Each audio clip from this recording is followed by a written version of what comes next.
Alright, I guess this is a little bit better. Okay, so now, starting over. Miguel seems to have a decent enough backdash. His side steps, I don't know. I feel like they're either going to be average or slightly below average, like a Jin, and I think Claudio's side step isn't the best. But I definitely have seen good Miguel players do the side step hop kick a lot, so his side step is good enough. Let's put it that way. And yeah, and I know he's just got like some easy ass pokes, right? He's got the one of the more infamous down forward ones, though it was nerfed from Tekken 6. In Tekken 6, his down forward one used to be zero on block. So if you were to swing at him, he'd be like, I don't really give a fuck, right? You can swing at me all day. He'll just throw out some jabs and shit like that, right? Okay. So now that we got all that out of the way, I blame Denuvo. It frustrates me to no end when games suddenly run worse, even when I didn't change any settings. Well, yeah, my PC's been acting up, right? My PC's been acting up, so it's really more on mine. So starting from the top, like always, we're gonna start with the jab, and his jab is like pretty much 99% of all the jabs, 10 frames, plus 1 on block, plus 8 on hit, 7 damage, nothing special. Next we got a 1-2, which is a unique animation for a 1-2 jab. Kind of makes me wonder if that second hit tracks that second jab, right? Like if you were to do well,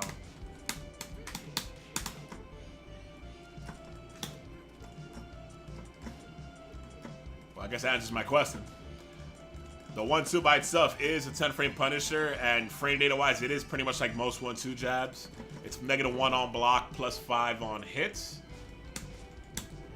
So you could totally fit. Oh, what I didn't check is if it jails actually, since it has a unique animation. Let me double check. Crouch. Okay, it jails. Good. So unique animation aside, it's a standard 1-2 jab just with a fancy animation.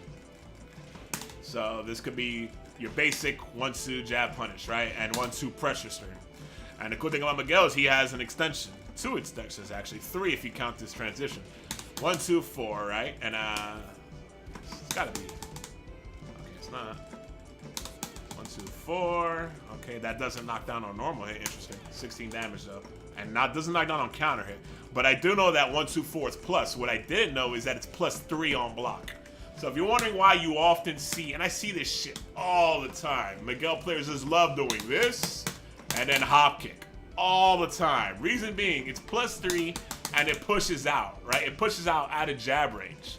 So from my guess, unless you're maybe Gigas, if you try to jab right now, hop kick will probably win pretty damn consistently. Let's see.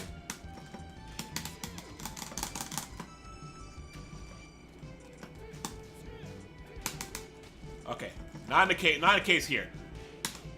Good, not in the case here. But if you're slightly slow, this is definitely something that I've get hit by several times before, and I'm like, that can't be plus 5. So either I'm slow or it has something to do with the spacing. So it's gonna be like a situation where maybe like somebody with shitty jabs like Noctis will cleanly lose to that hop kick all day long. Either that or they nerfed like that hop kick's like evasive properties. I don't know. Yeah, see, that's an example. That's just me being slow though. If I'm even a little bit slow, it's gonna beat me out. But if I'm not slow, I'm gonna float him. So you already have a pretty strong gimmick here. This is gonna take you to green ranks bites. If you're completely new to Tekken, 100% new to Tekken, right? If you want to make it to green ranks with Miguel, learn a hop kick juggle, abuse this low poke, down back 3, and then do this on block, it's a hop kick. That alone will carry you to green ranks, I'll bet you. I'll fucking bet you. Mix in some grabs. And just throw in some low pokes and some down forward ones. And then, you know, you don't even need to learn the game to go to green ranks with a gimmick like that. Either way it goes, clearly you could duck that shit. What I don't know is if you could sidestep it.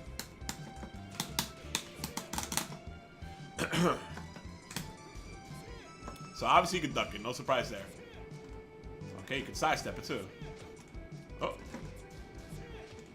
Okay, so you can go sidestep it left. The reason I like to check this is if you're a character who has trouble, let's say, launching from crouching, or at least, or a character that has to do weird shit to launch from crouching, like let's say Heihachi, well guess what? You could sidestep left instead. If you think he's gonna finish it, and then electric his ass from standing, so you don't have to do the crouch cancel electric, right? Boom, right? Obviously, Miguel has you could duck into a hop kick, or you could duck into while standing 2-2, right? And you're good. It tracks to his left side. At least it gets Miguel. Maybe other characters will be able to sidestep this both directions. It doesn't really matter in this case. Point being, you can sidestep it in at least one direction. But that doesn't mean it's bad. Just because you could duck and sidestep it, even if there is no mid built in, although I think there is. Yeah, there is. It's not a great one, but there is a mid built in. Even if there wasn't a mid built into that string, this is still a great string by itself because it's attached to a 1-2. His 1-2, which is -1 on block. And I've talked about this countless times with almost the whole cast. Having having options attached to a 1-2 string, especially ones that are good on counter hit. His obviously is kind of whatever on hit and on counter hit. But just having this option as like a pressure tool attached to your 1 string is just an extra deterrent to make people hesitate from swinging after a blocking 1-2. On top of that, his 1-2 is only -1, so you can totally do sidestep 1-2, sidestep 1-2, sidestep 1-2, just like Kazumi, right? You can totally do that shit. It's like a worse version of Kazumi stuff. You can totally do that shit. He's just missing out on the. Okay, I don't know how fast that standing 4 is, but I doubt it's 11 frames like Kazumi's. So he's missing out on that, but he does have a magic 4. So it's good shit. Speaking of Heihachi, he's dope. Once you get into Mishimas, I hope he goes through his move list. And Mishimas are kind of low on my priority list, but I'm definitely going to go through his move list because I'm going to go through everybody's move list eventually. All right. So yeah, 1-2-4 is good. It's good. It's really good at low level play. And the better your opponent, the less useful it becomes, but it never becomes bad. And that's the key thing in my opinion. So anyway, you can also do 1-2-4 forward to go into Savage stance, which is still +3. By the way, it's +8 on hit. So the frame rate is the same if you go into Savage stance. Now, I'll go through the Savage options later, the actual speeds of them. But that's one thing to note right there, that you can go into Savage at +3. I know you go to Savage at his low too, there you go, like that. Anytime you transition to Savage stance, I believe it's just holding forward during certain strings. Let's look at 1-2-1 +2.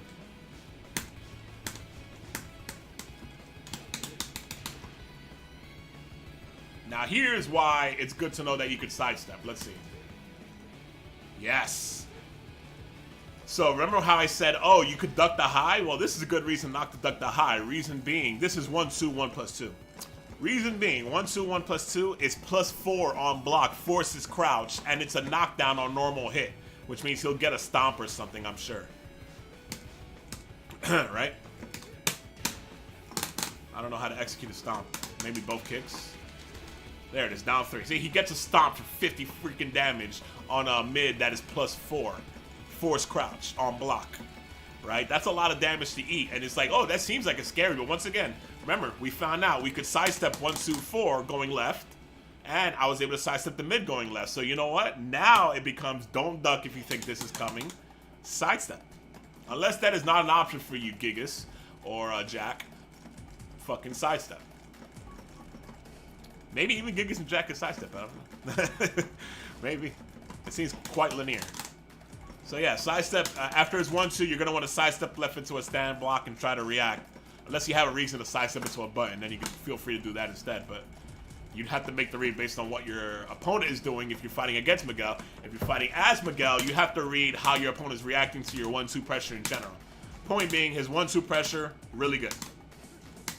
Especially because of that mid. Now that mid looks like it has a gap. Let's see. Oop. Alright, how big of a gap? 13.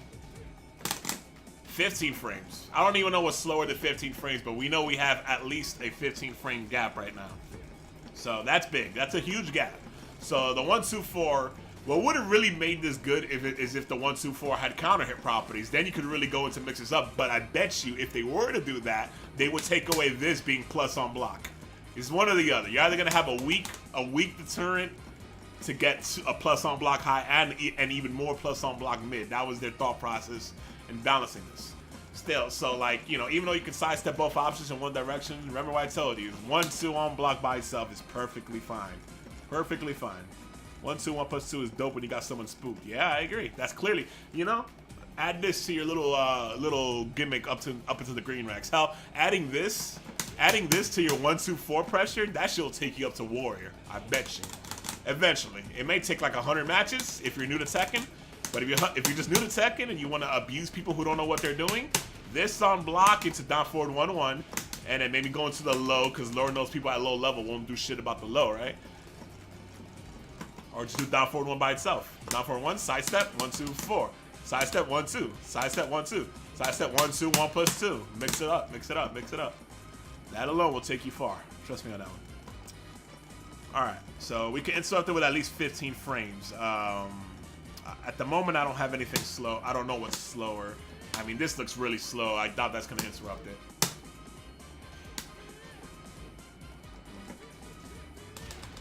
Yeah, that...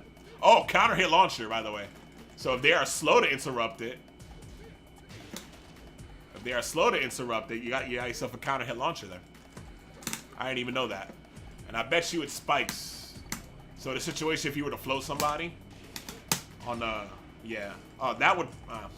I thought it would do the spike where they have to hold back to wake up, but it didn't, oddly enough. It just gave them a regular-ass hard knockdown. My guess is that floor breaks, though. Just a guess. All right. So we got that out of the way. Right? We don't have to check tracking on jabs because jabs don't track. All right, so next we got 1-3. So he's one of those motherfuckers with a, a jab into a low. If you fought against good, bad, mediocre Miguel players, you've probably seen this before because Miguel has full crouch mix-ups, and this leaves him at full crouch. It is not a natural combo normal hit. It is only +1 on hit. So, like, you don't have to stay super afraid. If you've been fighting Miguel players and then they try to hoard this on you into, like, low mix-ups, you don't really have to buy into them because his only, like, frame trap is a while standing forward, really. You know, so you really don't have to buy into that. But it is a nice option to have if you, as the Miguel player, as long as you use it properly. You could really abuse people's ignorance, who get really afraid. There are a lot of players, myself included sometimes, who get so afraid of the unknown in second that the moment you hit them with something, they don't know the frame data, they freeze up. Their first instinct is to freeze up, whether it's negative on hit or not. And that's what a lot of Miguel players rely on when they try to gimmick you out with this fucking jab into the low. Either way it goes, it's not a natural combo on normal hit. And on counter hit, it is a natural combo, but that's not a big deal. I mean, that's just a nice little bonus, I guess, for shitty damage. Point being, it's only -12. It does a nice little chunk of damage at 12 damage. -12 damage, easy to remember. And it's only +1 on hit. You are spaced out. Not really, no. But you are in a situation where you can sidestep towards the background at least. So... that's nice, depending on if you're on the 1-piece side or the 2-piece side, you'll sidestep. On the 1-piece side, you'll sidestep to your left instantly. On the 2-piece side, you'll sidestep to your right instantly. So if you know your matchup knowledge and you know what tracks, remember that too. That you have that as an option. You don't have to hit this and then follow it up. You don't. You can also backdash. You don't have to follow that up every time. Also, a lot of Miguel players like to do this shit and stay ducking and shit. It's like, whatever, man. My guess with this is if you block the jab, you can low parry, and if you get hit by the jab, you cannot. Oops, that's not that string. Also, let's test how that low tracks. Right, so of course you can low parry, and then if you get hit, you cannot low parry, but you can block it and punish it. All right, that low looks good. Look at that. So basically, here's another use for this. Off of your regular jab pressure, the low tracks. That makes it so after, like, if I think this is coming, if I'm fighting against Miguel and I think this is coming after, like, jab pressure, I have to stay still and either duck, low poke, or crush after I block a jab. That's it. I can't sidestep. That's what that means. Unless I want to just eat the hit and take 12 damage and that's it and deal with it. So that's a nice little boon. That takes away sidestep as an option from your opponent. That's a nice little addition, if you will. And launches does 87 damage without walls. Miguel's kind of mad, but his damage is amazing. Yeah, that's the one thing Miguel has going for him on top of having some okay pokes. He has good damage and decent poking.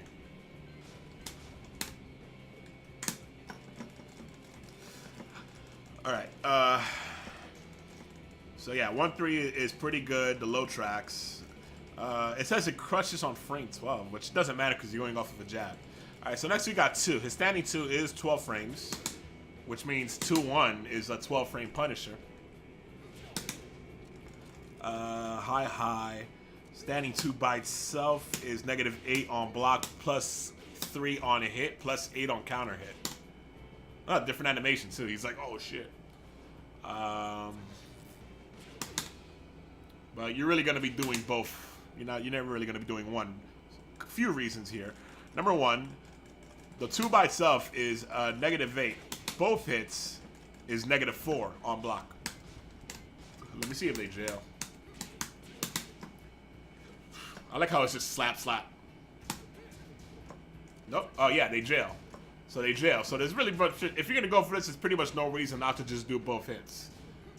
Because it's not like I could swing in between the hits to get counter hit by the second hit or anything like that. So if you're going to go for 2, do 2-1. Now let's see how it tracks. Okay. No tracking at all. I suppose if you go right, you have to worry about the second hit. But still.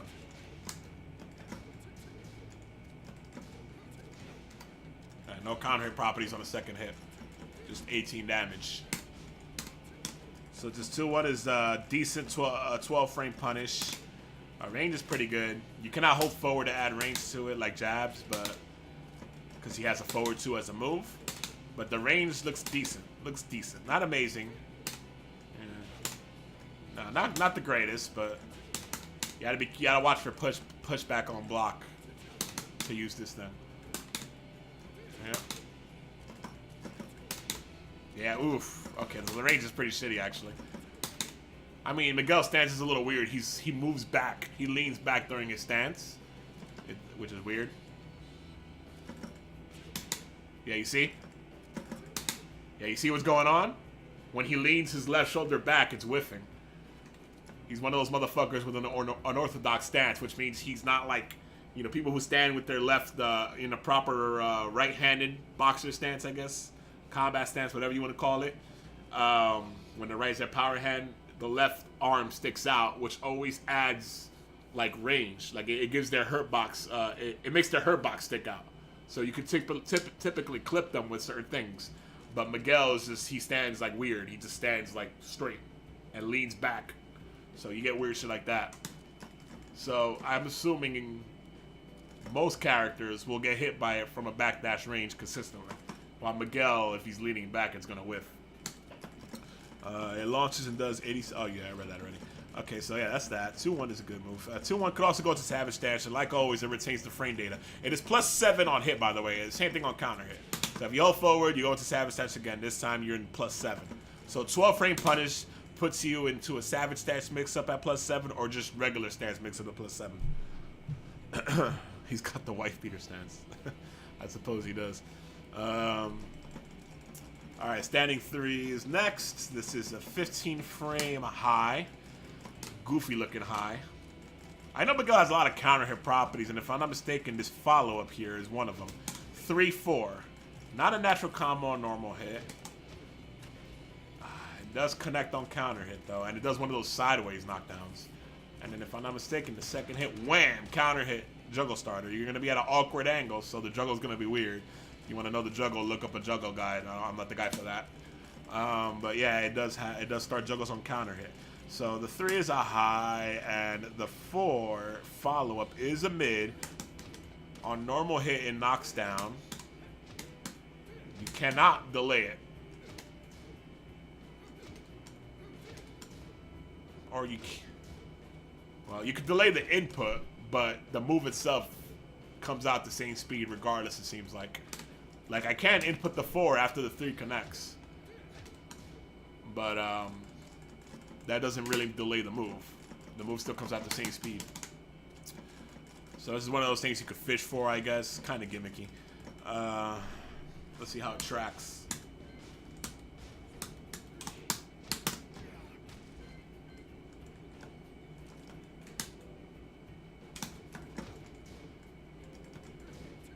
See, I like Miguel conceptually as like a character that doesn't know like a martial art, but he grew up on the streets, just like street fighting and shit.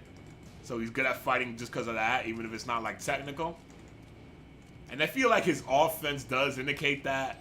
But the most damning thing I've ever heard about him, and like Milo just referenced it there, is he's got some real like fucked up wife beater style offense, right? Like it's the most fucked up shit.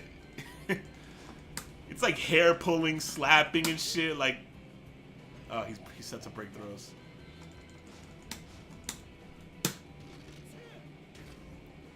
tossing people into furniture-ass offense. Look at that shit.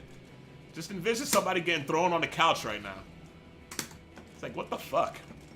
I mean, obviously that wasn't their intention, but I can't help but my brain just goes there. Maybe that says more about me than the game, though. All right. Anyway, back to the matter at hand here. So 3-4 is kind of whatever. I mean, it's there. Maybe it's a decent juggle filler. It is only -11 if you want to fish for that counter hit, second hit. One of his side throws where he kicks you over is super sick. This is the one where he just like bends you over and just kicks you in the ass.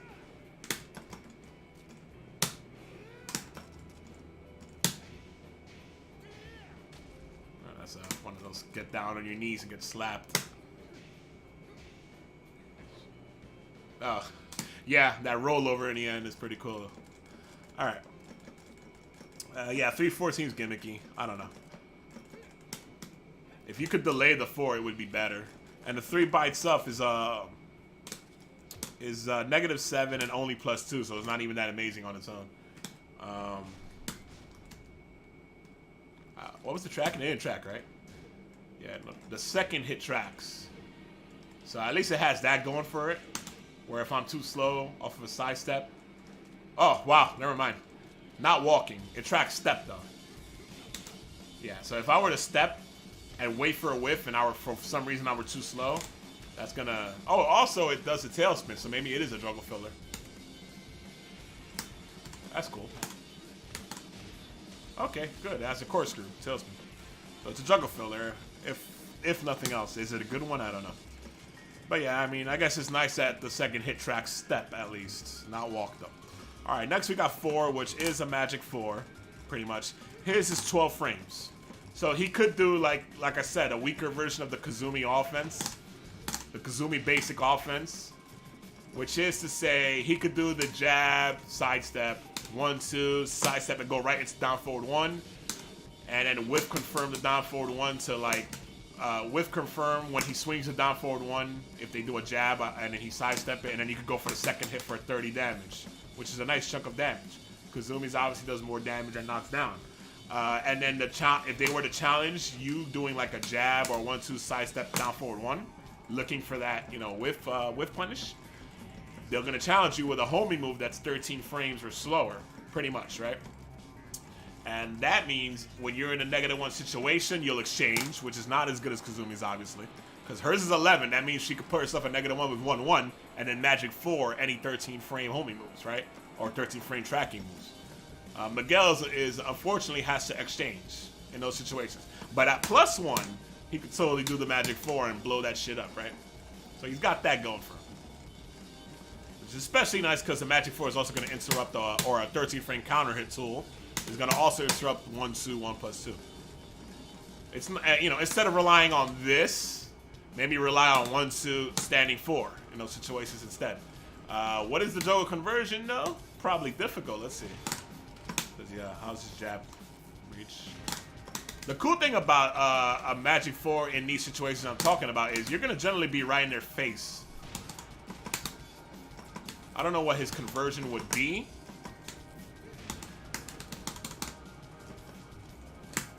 It looks like they're off axis too. Any Miguel players out there know his magic 4 conversion? Oh, that's it, huh? Well, that's an easy mode conversion. You can do the down 4, 1+2, but I'm sure he gets a juggle too. The Miguel players that know their shit, that know their like magic 4 conversions will probably be able to tell you that. But that is a nice placeholder if you don't know that. You can just easily convert into a down 4, 1+2. And that on the floor break stage will give you obviously a conversion because it's gonna break the floor. That was not a juggle, that was a reset.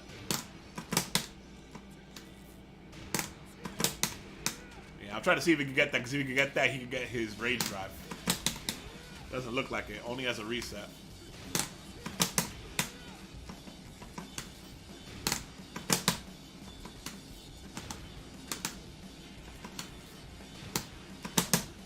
Trying to see if I do it as fast as possible. Yeah, no, it's not looking good.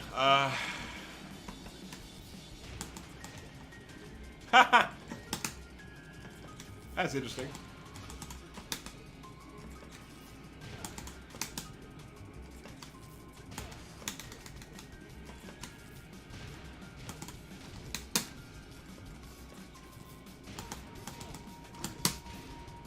Hey, 44 damage. Doesn't he have to do down 4 1+2? I mean, if he does, then he does. But in a lot of instances, Magic 4 conversions are like super difficult. Super difficult. Think about Brian. A lot of people probably don't even know, hey, you can convert Magic 4 with Brian unless they watch Mr. Naps. That's not easy to do. You have to dash up perfectly into a jab. So maybe he has it, but it's just not like consistent or viable. Marduk had this too. You had to dash up into 1-2, and it was not easy. So like most Marduk players would just do the air throw right after a counter hit 4. Well, hey, I managed to add more. What was it 44 versus 41? No, 37. Sorry. So there you go. You can do 4-4, down 4, 1+2. Down forward 2-2 can work, but it sounds finicky. Ah, there you go. There you go. Now, by sounding finicky, I'm gonna guess you meant spacing-wise or character-wise, because Miguel's got some long-ass legs, right? Also, if he's off axis, my guess. Yeah, of course. See, that's another thing. So, but think about this for a second. If you're using this the way I'm telling you to use it to counter moves that are there to blow up your sidestep, you're going to be on axis. So you're not going to see that situation as much. That doesn't mean you're never going to see it, but not as much as you would think. Because, like, sidestepping into a standing 4 is not really a thing. I mean, it is. If you see somebody, if you sidestep and you see somebody going into a string, you could do throw out a counter hit tool. And the fastest counter hit tool is going to be a standing 4. But I know he has this. And that will probably be easier to convert. So you don't have to do that with Miguel. And that looks fast too. I'll get to that when it comes up on the list. So basically, more often than not, if you're using his Magic 4 correctly, you should be on axis. There are situations where people use Magic 4 to counter while running moves. Miguel is no exception. So in those situations, maybe it's going to whiff. Right? Say it like that. Because you might just catch people at the tip. And that's just how it's going to happen. Brian has like 3 ways to convert off of Magic 4, but they're all trash in their own way. Yeah, I used to, when I dicked around with Brian in Tekken 5, I used to just do a mock punch off of Magic 4, and that was it. Hey, it was something. Better something than nothing, I say. And that's why I say this is not bad. That's not bad. Not to mention you get Oki off of that. Just like you do off of this shit. Same situation. Except more damage because you start with a counter hit. And you could obviously hold forward after that to go into Savage Stance, which has a low hitting mid. A grounded hitting mid. Sorry. Alright. So now we got that out of the way. Magic 4. It's good. Probably doesn't track. Let's see.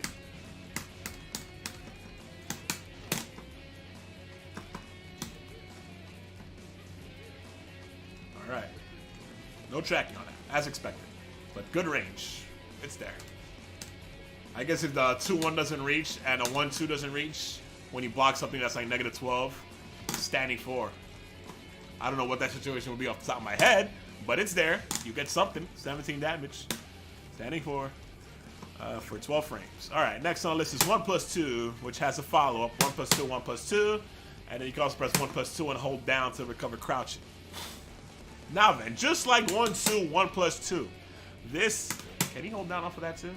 No, he cannot. He cannot do it off of that string, but he can hold down just doing raw 1+2 to recover crouching, which is important because Miguel has a full crouch mix-up, which we'll get to.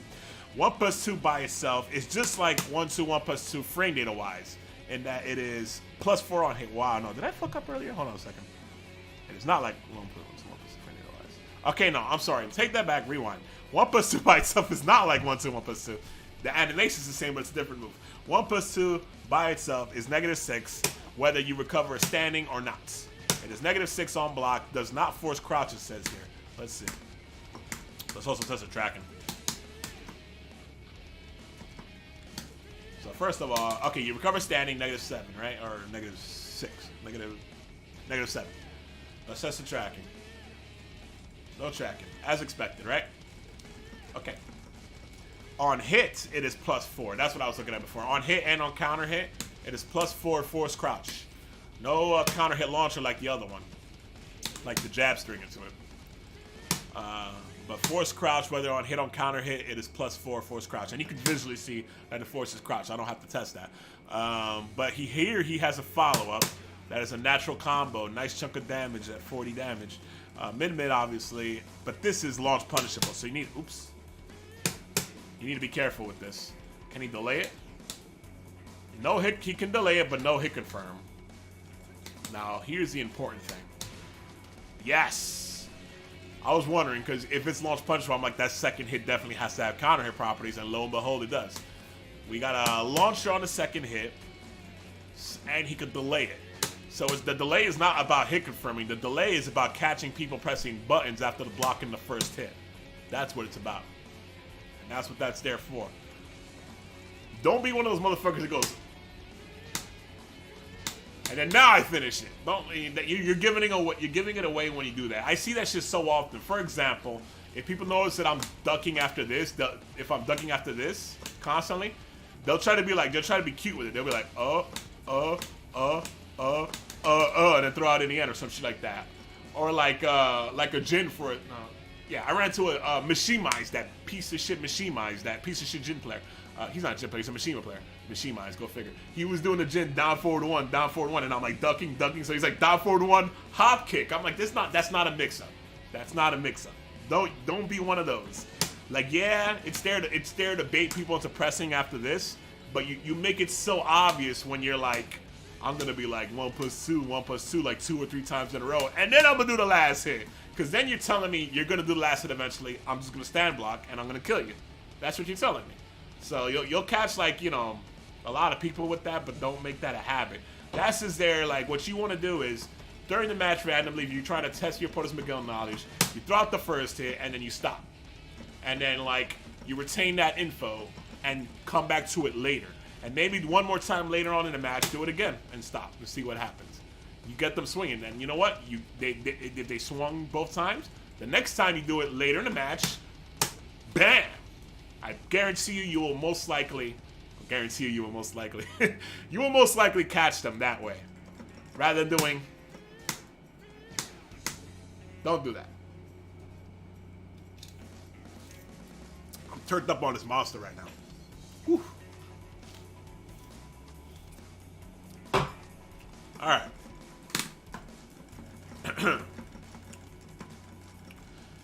So yeah, how does that second hit track?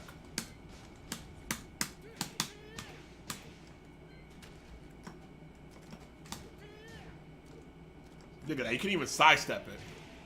Whew. In one direction at least. So let's see if I don't delay it.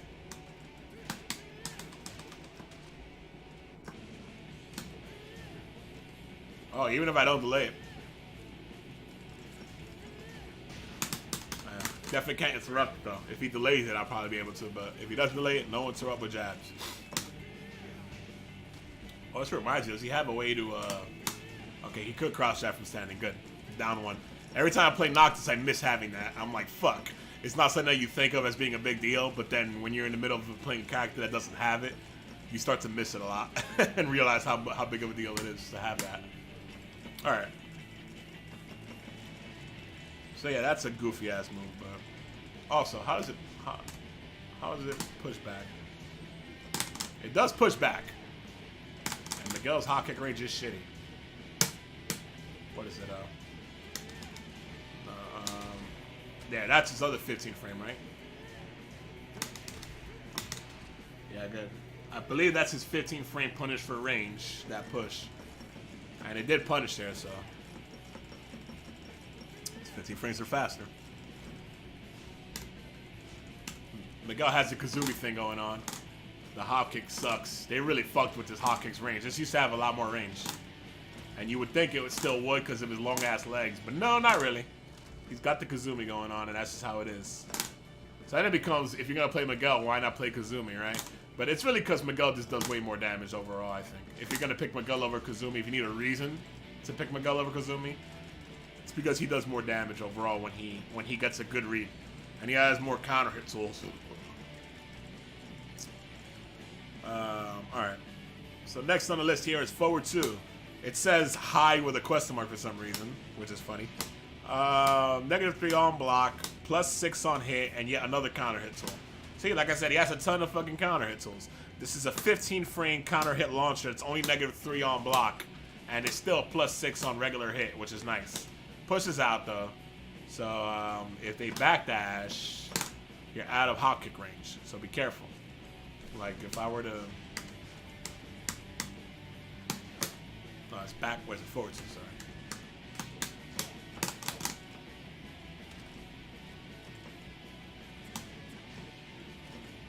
See? So if you ever read on somebody is mashing after that for some reason, don't go with hop kick. As a matter of fact, if frame traps into itself, if someone's mashing, just do it again. Unless it's a high crush that they're mashing. If frame traps into itself on hit.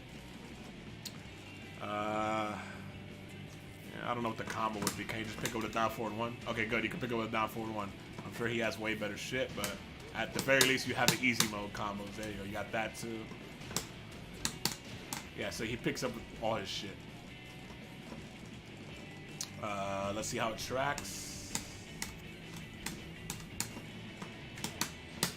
And only -3 on block, so you can sidestep after it.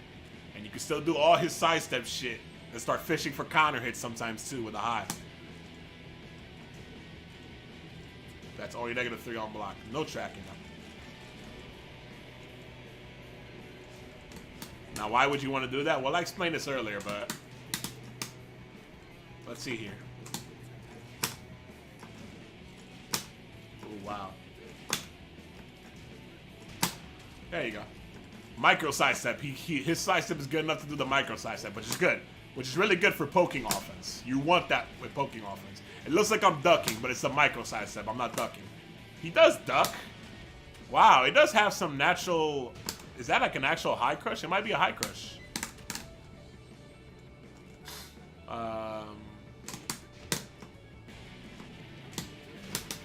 Nope. It just goes under highs because the animation ducks. Like a, you know, like one of those down forward ones that has a ducking animation. It's one of those.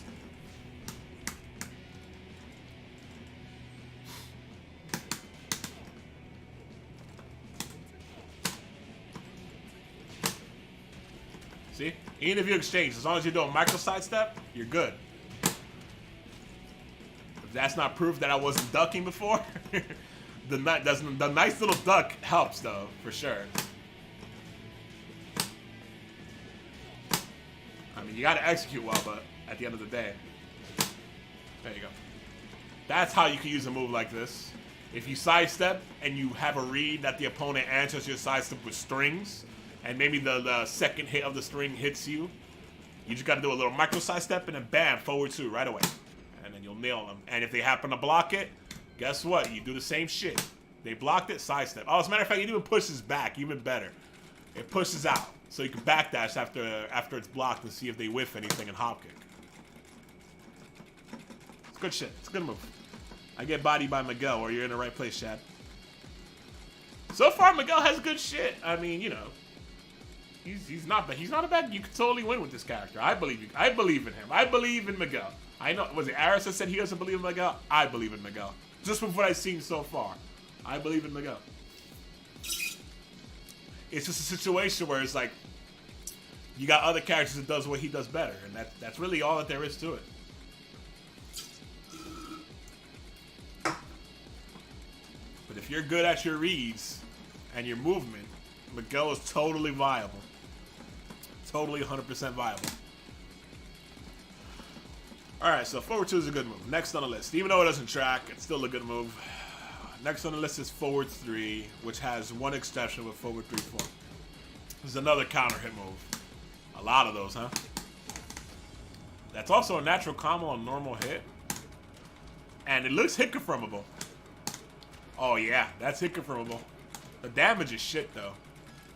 This would wall splat, but if you're spaced out from the wall, you're gonna get that upside down wall splat that's gonna not really give you any follow-ups. But that is super duper hit confirmable. I'm not crazy, right? Yeah. Look at that. Look at how late. Try to listen to how late.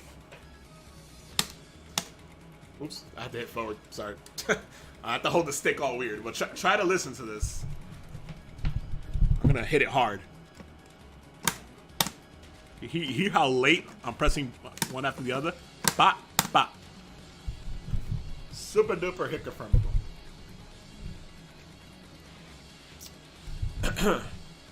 And I know the second hit starts juggles, or at least a free follow-up. It does that weird-ass shit where they stumble away.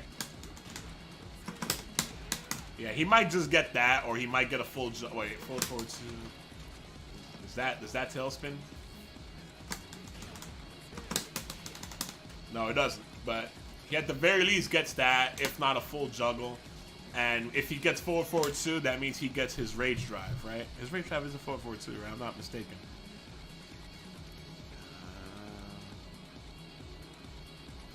In rage. Wait, what is this? Rage art. I should just look in this move list real quick.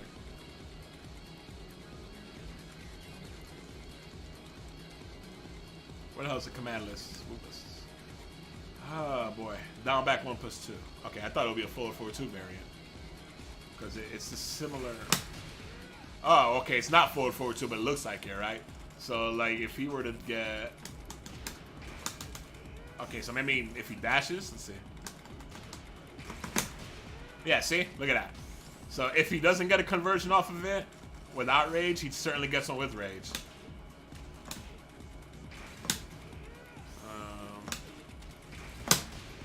Okay, yeah, just checking. You have to crouch cancel. So I got that too while I had it on. Alright. You will stop believing once you get to that while standing. Well, he has 15 frame while standing with hop kick. He's got that going for him.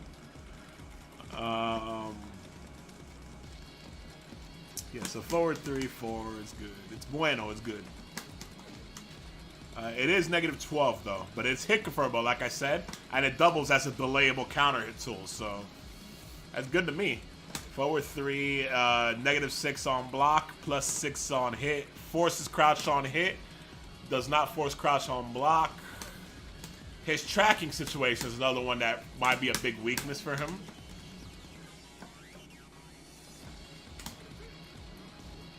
Because a lot of this stuff isn't tracking. As you can see, at least I'm standing. Oh, wow. That 12 frame range, I talked about it earlier, right? This is -12. There you go. See? Perfect example of what I was talking about earlier. -12 on the dot, 2-1 doesn't reach. That's probably going to be another big weakness for him. The fact that he can't hold forward, if that really is his only 12 frame Punisher, that's potentially a big weakness. But hey, you got standing force, so you could get something out of that. Alright.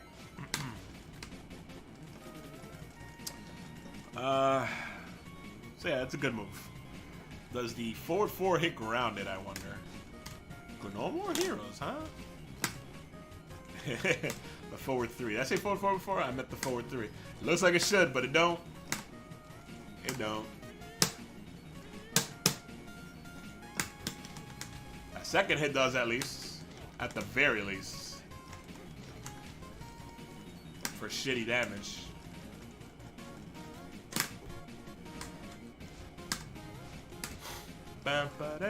Right. Okay, so. Forward 3-4.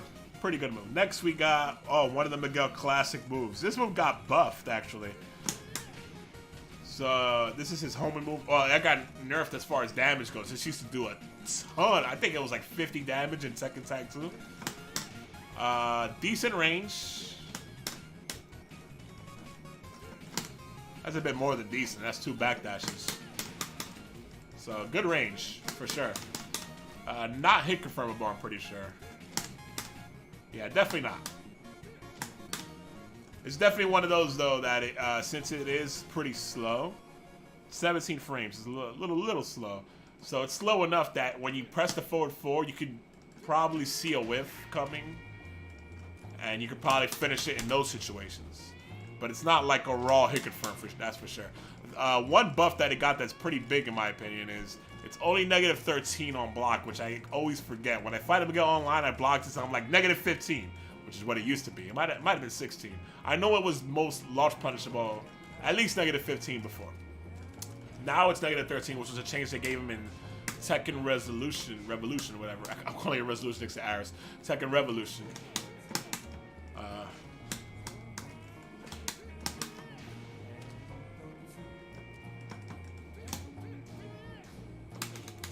It does push back some, but that doesn't matter in the case of Miguel.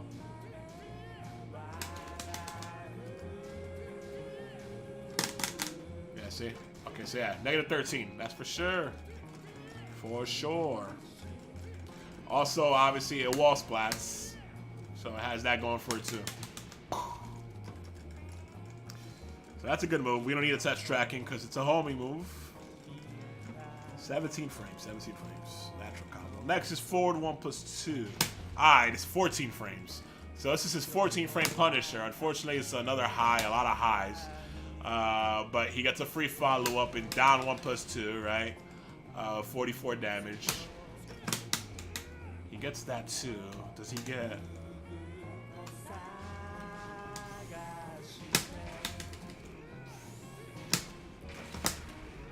No. Wishful thinking, right? He's not like Josie. He can't turn his 14 frame into a launcher, unfortunately, with his rage. I don't know if he has any new follow-ups off of this. It seems like it's still down 1+2 afterwards. But 44 damage is still nice. And no, you cannot hold back during that. This is one of those that he gets a guaranteed follow. That's why it combos. But just in case you don't know, you hold this option right here, back quick roll, is them holding back. Cannot hold back. So it's a guaranteed follow. The forward 2+3 tackle is also guaranteed, but the opponent gets a free toe kick. It's not worth it unless his damage is good. 40, it's the same damage. Just do this. Don't do the running tackle. Like, it seems consistent no matter what range. See?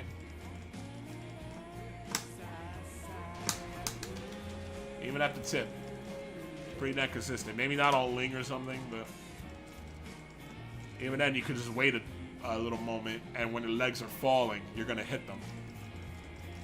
Usually things like that whiff in those situations, it's because their legs are too high in the air. And then when their legs are falling, you can hit their legs and catch them. So outside of that, this is only -5 on block, which I did not know. No unique counter hit properties, just more damage. Let's see if it has any tracking.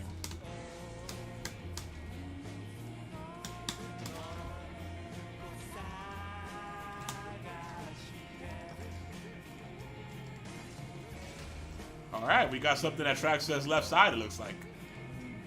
So we got something finally. It took a while to get here, but we got something.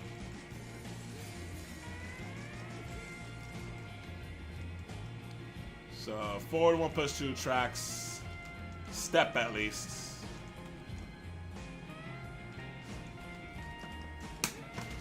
To Miguel's left. They try to sidewalk to his left. Okay, tracks walk too. At least with Miguel trying to walk. Maybe Lily doesn't. I don't know, but Miguel's step seems pretty decent so far. So, all right. So forward 1+2. That's it for that. -5 on block. Did it push back? I forgot. Oh. It pushes back too. So -5 doesn't even matter. From this range, it's like whatever. Go ahead, whiff. Bam, you whiffed. You die. That's it. Next. It's forward +3+4. What the hell? It says special. Oh, this thing. Alright, it's just a taunt. I don't know how to do the punch out of this, but he has a punch that kills you. That is unblockable, does your whole life bar out of that. But that's really just a stupid taunt. I don't like. He could guard during it too. I don't know how quickly he could guard, but.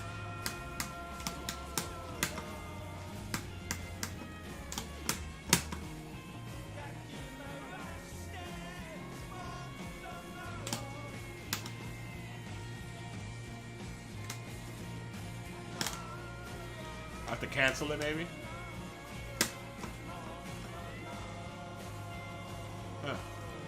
He can guard at some point during that shit, right?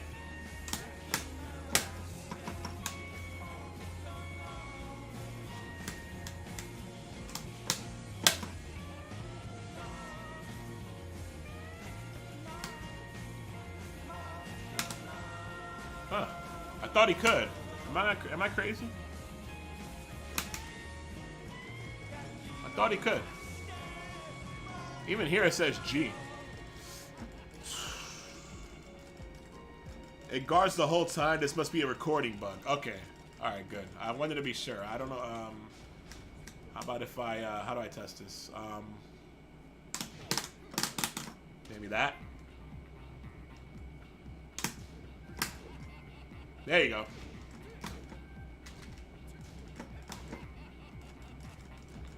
Do you even need to hold back during it? Oh, you don't even need to hold back. It auto guards. Which means you could really be a dick about it and just use it to bait people to swinging at you and then blocking. Of course, the answer is, since you cannot cancel out of the stance, you sidewalk behind him and you fucking beat him up from the rear. For doing that. That's the answer. Does it guard instantly?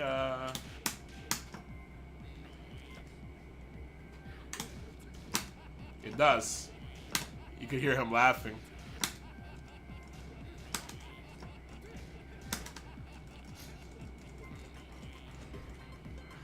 Oh man, that's stupid. Alright, well that's that. And then if you hold forward, he does the punch. Right? Yeah, see, he does a full life bar. If you want to be a real douchebag, you can try to hit that during a match. Alright, so next is his shoulder. And much like with King's running shoulder, and I think Yoshimitsu's also, the frame data varies where it's unsafe up close. Oh no, his is safe up close, unlike King's. Interesting. I didn't know that.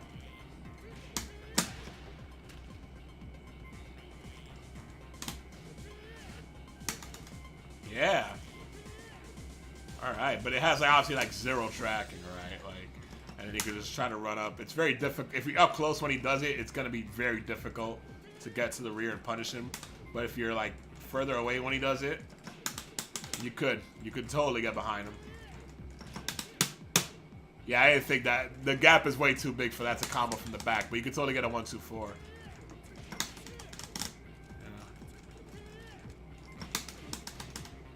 You can totally get that. Totally get that shit. So if you make it whiff and you're quick enough, you can get some shit going. But if you're up close and you make it whiff, you're less likely to get anything. Alright. Also, the camera randomly switches and shit, making it even harder to get anything. I was able to get something there, but see, the camera sometimes switches around and sometimes doesn't.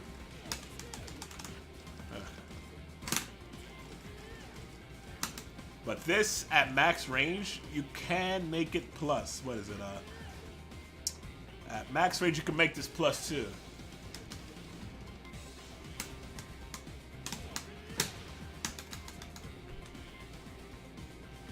Let's do a standing four.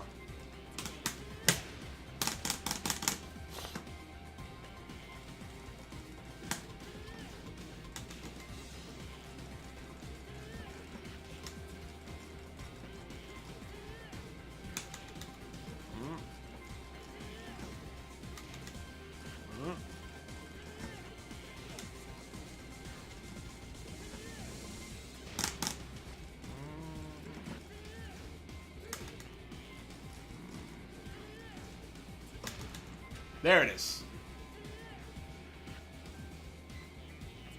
That was at least +1. No, sorry, at least 0, because I did a 13 frame.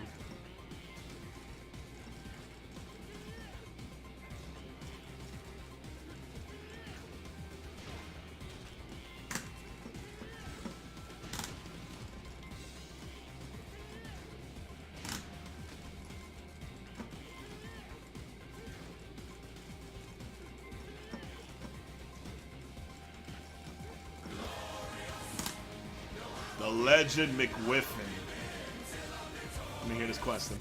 Sucks I won't get to enjoy learning more about my name. Have a good night. Well, McWiffin, you know I always appreciate it. And remember, if you scroll down, have a good night too. But before you have a good night, the YouTube link, it's gonna go up there by tomorrow. So everything I'm doing here. And if you have any questions while you're watching it, you know you could always ask me there, or on the Twitter or something. As always, I appreciate it. My number one Omer there, McWiffin, and I hope you have a good night. So I'm trying to see if yeah, I gotta want time to be at least 0 on block. I'm trying to see if I can find the sweet spot for negative. Sorry, +2. Well, that that was at least +1 because I did a standing 4 also. So I mean, at least you can rely on being if they block it on from distance. Maybe you can't rely on it being plus, but you can rely on it being good enough for you to sidestep. I'll put it that way. Good enough for you to sidestep if they block it from a distance.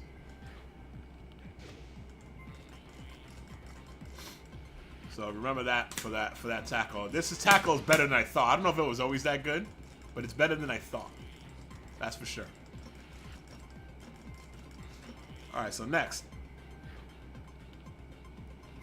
Down forward 1. All right, so everybody pretty much knows by now that knows anything about Tekken, or at least has heard anything about Miguel, even if they know about Tekken and don't know about Miguel.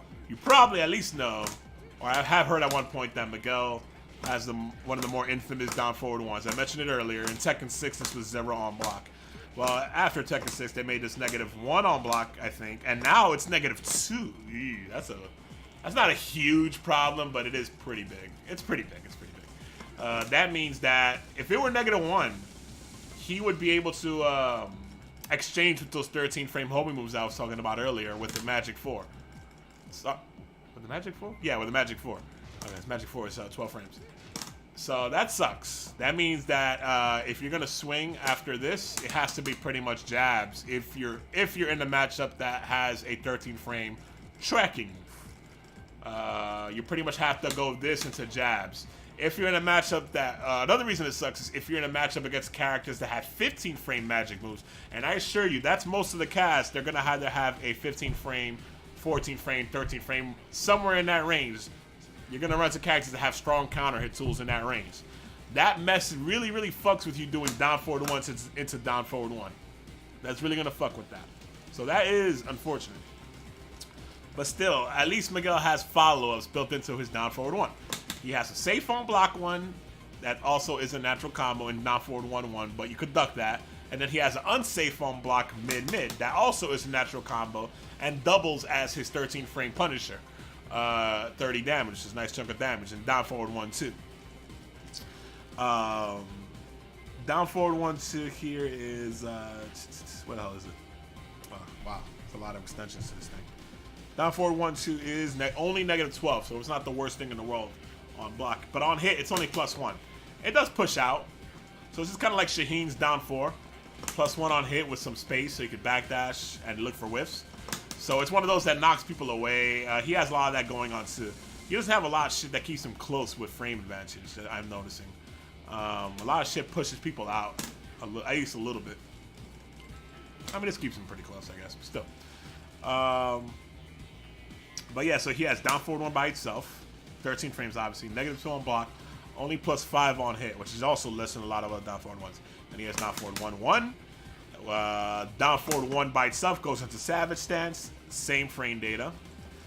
Down forward 1-1, hold forward goes to Savage Stance. Once again, same frame data. Down forward 1-1 is -3 on block, +5 on hit and on counter hit. And then he has down forward 1-1-2, a mid in the end. And down forward 1-1-3, a low in the end. The 3 counter hit knockdown. For a guaranteed stomp, maybe? Oops.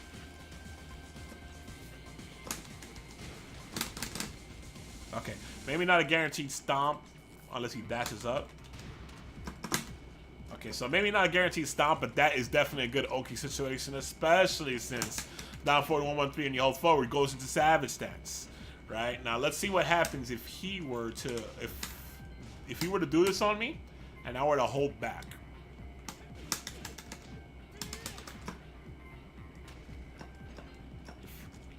If I were in a situation where that low counter hits me, and I were to hold back, oh, you can't. That looks like it's guaranteed, in all honesty. Yeah, that's probably guaranteed. Which is semi-unfortunate because it would have been almost better if it was a situation where he could force a 50-50. Either hit you with a low that hits grounded, or if you were to hold back for some reason, that would launch you. But still, at least that's guaranteed. Like, you know, whatever. That's fine. That's still good. It's not the worst thing in the world.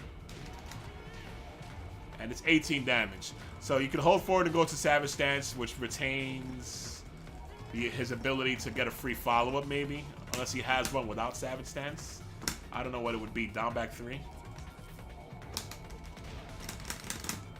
No. Down 4, no.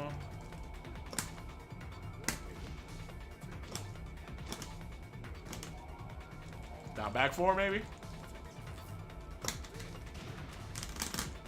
No, it doesn't look like he gets it. Try down plus 3 plus 4. So that just... Oh, that's an Oki to it. That looks like an Oki kick. Alright. No. Maybe if he's up close. Oops.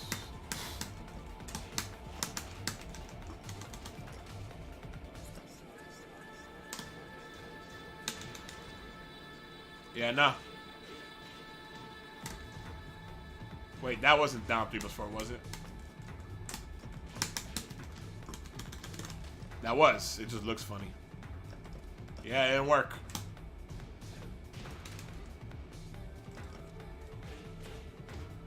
So it looks like if you want a free follow-up, unless there's something that I'm missing, if you want the free follow-up, you have to go into Savage Stance.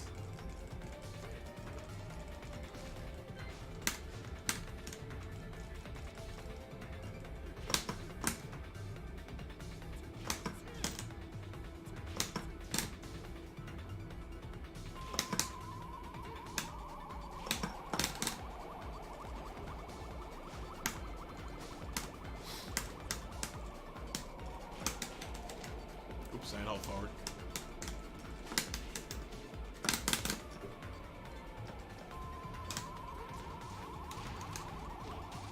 Yeah, even the low in Savage Stance works. I mean, it doesn't matter because the mid is guaranteed for more damage. But even the low in Savage Stance has more range. He might have something. I don't know what it would be.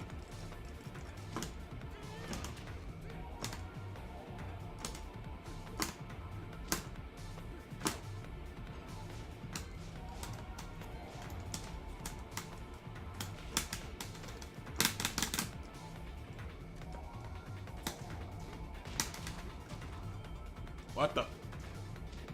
Oh, he can't. Yeah, he'll do the stomp, so he can't do it down 3. That sucks.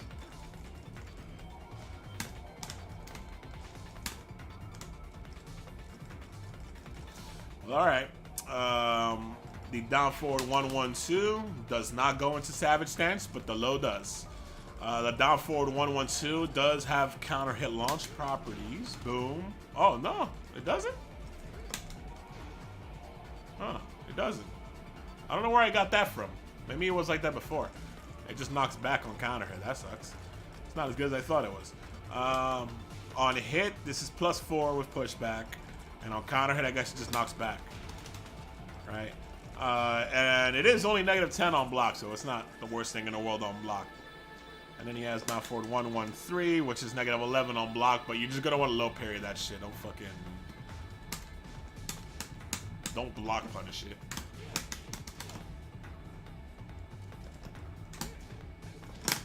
Alright.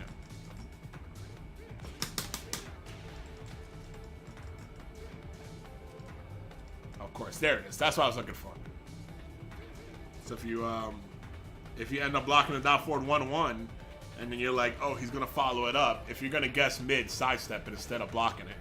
Sidestep left, it looks like. Again, sidestep left, huh?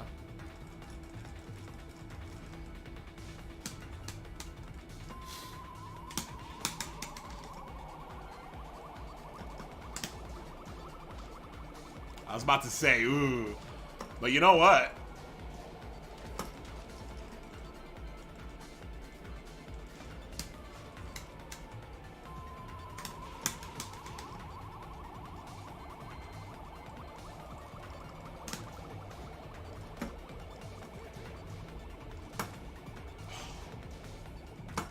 know what that tells me?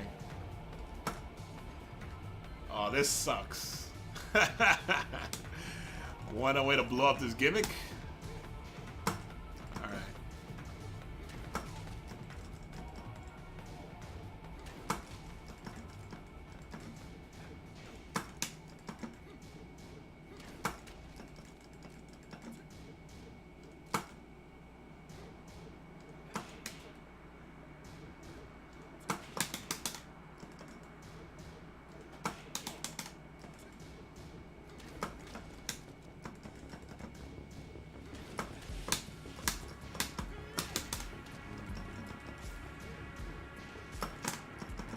So basically, if you just really want to destroy this gimmick, and you know what's great about this? If you're like trying to get good at anti-Miguel stuff, which sucks for Miguel players, but you know what? What's great about this, having this ability, an ability to do this, it gives you good practice because you know what's gonna happen, right? You're gonna run some Miguel players online. They love doing this shit. They love, dude, they fucking love it. At low levels, at mid levels, they love forcing this like it's some sort of crazy mix-up, which gives you good practice to do this mid-match. And this is a good skill to learn. You know, not just for this one reason. There's a lot of strings with like built-in mids and lows where you could do this kind of thing. And even outside of strings, if somebody's forcing a mid versus low mix-up in some situation, in some very specific situation, like I'm gonna put myself at plus whatever, and I'm gonna force a mid versus low, there's a chance that you could use this against that. If one is slower than the other, you could solely use this sort of technique. That's all that you need. All you need is for one to be slower than the other. Or one to be super linear and the other to track. It used to launch a counter. Good, thank you. I know it wasn't crazy. Thank you, Doomshine. If you delay the 3, it should fuck up with parry timings. No, it shouldn't, because the whole point, unless you could delay the 2. Which I think you can.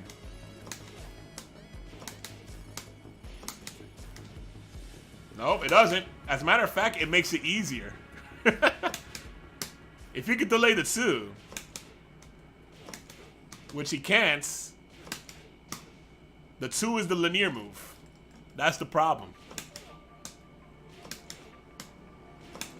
If it was a situation where both options tracked, but it was a situation where the low was slower, then yeah, if he didn't delay it, I could blow it up with a sidestep low parry. But the problem is the 2 doesn't track, and he can't delay the 2 to help it track. Like in some instances, when you delay a mid or a third hit option that you could usually sidestep, delaying it will fuck with sidestep timing, and they could still get hit. That's not always the case, but in some cases it is. That's like a virtual fight thing, really more than a Tekken thing. But the point here being is he cannot delay the 2. The 2 doesn't track, so no matter how much he delays the low, I can sidestep and low parry and just wait. Because what I was doing there is I was not swinging for a whiff punish unless I confirmed that he whiffed the mid. If I saw that he whiffed the mid, that's why I was only doing jabs and down forward 1-2s. Yeah, maybe if I go for something slower than 13 frames, then it would be like, fuck, he would fuck me up for doing that by delaying the low. But I'm not. I'm confirming, oh, he whiffed the mid, I'm going to hit him. I was even able, because of the way I inputted it, if you noticed, I sidestepped, low parried, and I sidestepped back to realign myself because of the way I inputted it. I was still, even after doing that second sidestep, I was still able to whiff punish the mid. That's how bad it is on whiff. You should update your donation graphic. Oh, happy Big Sunday. Which graphic? You mean the dog? I like my dog. Thank you. Yeah, you threw me off. But I mean, yeah, maybe I should. Maybe I should do an update a lot of things. I should probably get an overlay or something, and I should probably update my description and shit. I've done a really poor job of maintaining my channel, this and the YouTube channel. I have to do a better job of all that. But back to Miguel, back to this string. There's nothing he could do to stop that OS sidestep into low parry. Nothing.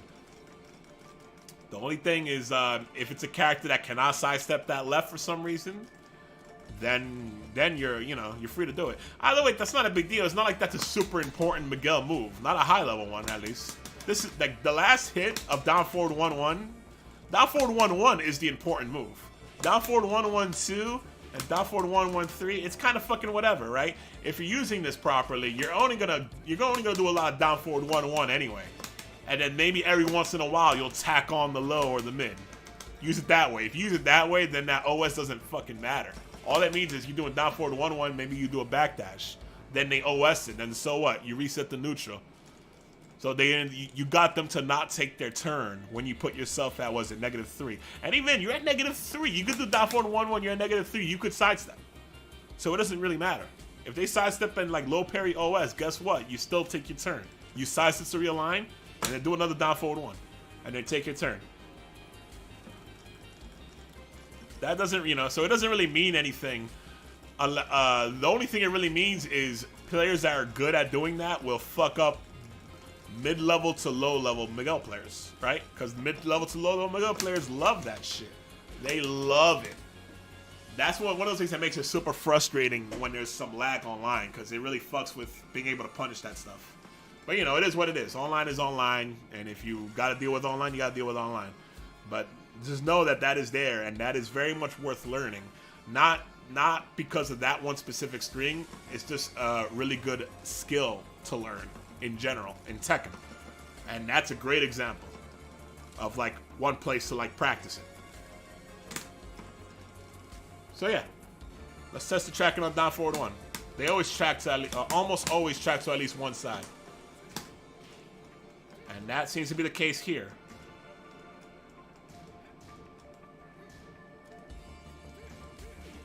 Good.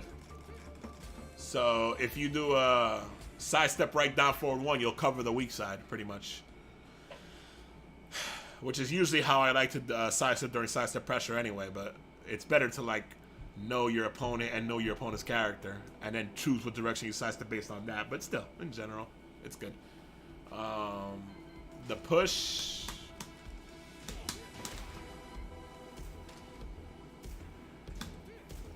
Unfortunately, it tracks in the same direction as the push. I was hoping you'd have like the push for the other direction and the down forward 1 for, to cover the other side, but it looks like that's not the case. Looks like Miguel's left side, as of right now, I would declare Miguel's left side to be his strong side. Yeah, so that means you want to sidestep left against Miguel. Which is odd, well, maybe odd is not the word, which is interesting because that seems to be the case for his strings that I sidestepped also, right? You always want to go to Miguel's left. Makes it easier to remember. So far. Maybe I'll find something crazy later on. We'll see. So the push and the down forward 1 tracks to Miguel's left side. I gotta sleep. Good night, everybody. Take it easy, video games. F? What, did my screen go down? Press F to pay respects. Did my screen go down? Are you fucking with me? Oh, you're fucking with me, aren't you? Alright. So yeah. Down forward 1 is still good. Down forward 1 is good. Thank you. CC Tobias. So down forward 1 still good. Down forward 1-1 is still good, and down forward 1-2 are still good. And then obviously if you're doing for the down forward 1-1 fishing and you get people to respect the high. By the way, don't always go for down forward. You don't always have to go for a down forward 1 follow-up. You don't always have to go for down forward 1-2 or down forward 1-1. Down forward 1 by itself is perfectly fine. Perfectly fine. You gotta remember, those follow-ups are just there to augment his down forward 1 offense. And much like with Kazumi, like I said earlier, just for those of you that don't know, you'll be initiating, when you're initiating offense with Miguel, it's gonna be a lot of jab into something, 1-2 into something, or 1-2-4 into something, or down forward 1 into something, right? Those are gonna be your key pokes to initiate his offense, and obviously like a down back 3, basically, or a down back 4, one of his low pokes, right? Which I'll get to later. But really, as far as mid and highs go, it's gonna be those strings: 1-2-4, or 1-2, or 1-on-1, whether whether they connect or not, and down forward 1. Those are gonna be your key like pokes, right? So just like Kazumi, you wanna practice confirming natural combos, right? That aren't usually hit confirmable. This down forward 1-2 in a neutral situation like this, not hit confirmable, right? But you could whiff confirm off of a sidestep and press the follow up. And if you want to practice that, you input jab into block, and then you input jab into jab, and then block. You turn them both on, you block one, and then you you input the down forward one off of a sidestep, and if he whiffs a jab, you finish it. Just like that. See? So that makes it so, even though this is unsafe, you're essentially turning it into a natural combo that is hit confirmable in these situations off of his sidestep offense. You see this shit? I'm only doing it when he throws out a jab. Oops, I got a cross there, but you get the idea, right? And I was too slow there. But generally, you want to get good at that with a character like this or a character like Kazumi, a poke character in general. You want to get good at that because, you know, you tack on free damage, you make it hit confirmable, so if they block the first hit, it's not a big deal. But not only that, you're turning essentially a 13 frame -2 on block poke into a hit confirm for 30 damage, which is a lot. Kazumi gets like what, 34 and knockdown. That's what makes hers better, obviously. But still, that's why that's good. I wasn't messing with you. I have a storm in the area, so maybe. Oh yeah, you upstate. Not upstate, but you in the north getting hit by that blizzard. My condolences to all you people dealing with that shit. It's a crazy time as far as weather goes. We've been having some real crazy weather here in New York. Not like blizzard crazy, but it's going back and forth. Today it's 70, tomorrow's gonna be like 40 and raining. And then the day, like for 2 days, it was like 70 to 80 degrees. And then before that, it was like raining and like 20 degrees. It's all over the place over here. So anyway, so yeah, you want to develop that skill, and that's gonna help you with Miguel too. It's gonna help you with your poke offense.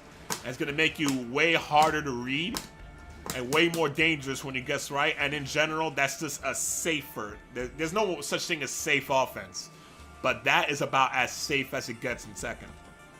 Really, you know, being able to confirm these super fast pokes like that, that's about as safe as it gets in second. All right. So next on the list is Down Forward 2. Ah, yes, this is his Twin Pistons. I used to think this had a lot of range. I don't know if they gave it less range or if I just overestimated the range.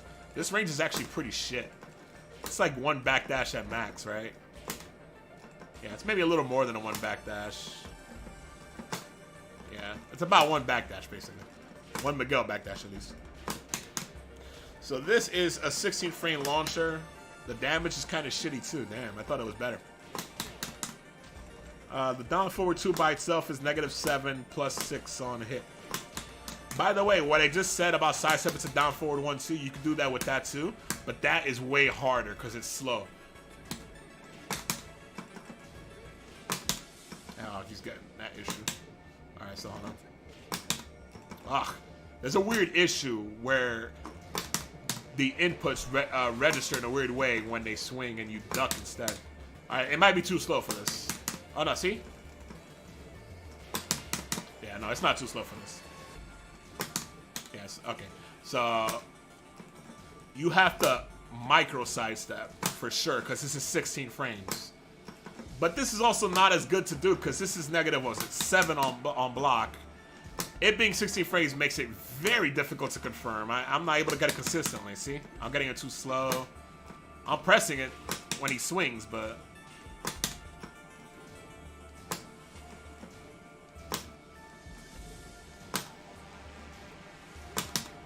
My limit for doing that sidestep whiff confirm trick is 15 frames. Claudio has a nasty one. His Twin Pistons down forward 1-2 is only -1 or 2 on block the first hit.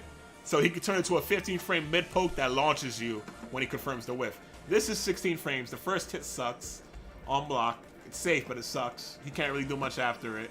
And if you fuck up like I'm fucking up constantly, whatchamacallit? It gets you launched, because this on block is -15. And it gets you launched by most of the cast, not the whole cast. By the way, another key thing about what I was mentioning before about confirming the whiff is you have to sidestep and press the button. If they whiff a jab, it is insanely difficult to punish, to like wait for them to do a jab and then swing with anything slower than, let's say, 12 frames. Insanely difficult. And for me, I'm bad at that in general, so I would just swing with jabs. I would confirm and then swing with jabs. See, even now I'm kind of anticipating and I'm fucking up. See, look at that. Even with jabs, I was too slow. It's just super difficult. You have to be like super sharp, and I generally have bad reactions, but I'm gonna guess that even if you had good reactions, 12 to 13 frames is the limit on not pressing anything. Of course, if it's anything slower than a jab, like a down forward one or some shit like that, they tend to recover way slower. And not to mention, most people, when they respond with a button, it will probably be a slower button. But that's up to you as the player to read how people respond. If people are responding with single jabs a lot, then by all means, do the confirm that I'm talking about. Just sidestep and press the button right away. Alright? Super sharp. Super sharp. Yeah, I sound weird because I got a gap in my teeth. I lost a tooth when I was a kid by running into a shelf. And the shelf was tall enough and I was short enough that the shelf reached my mouth. So I was running to the kitchen and it just boom! And I lost my permanent tooth. So anyway. So yeah. That's a good little thing right there. You can't really do it with his twin pistons, but his twin pistons is a whiff punisher up close, I guess. It does have more range than his hop kick. It does, like, or you just want spaced out from this range. When you're like a little bit over back dash away, you could use it in those situations. Rather than a hop kick, you can totally, that's really what it's for. It's an up close whiff punisher. And it's like a one back dash away, range 1 whiff punisher. And maybe even a little bit beyond range 1. But not much more than that. And it is a 16 frame block punisher, I guess. Also. The damage is shitty. I thought the damage was better on that. What is his hop kick? His hop kick is 13 damage, so it is more damage. But it's only 20. Oops. Let's test the tracking on this shit.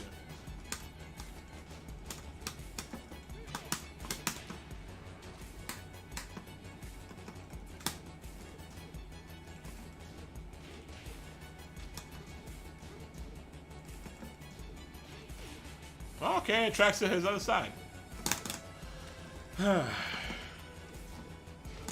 Alright. Now the good thing about it tracking to his other side is we have something else for this down forward too.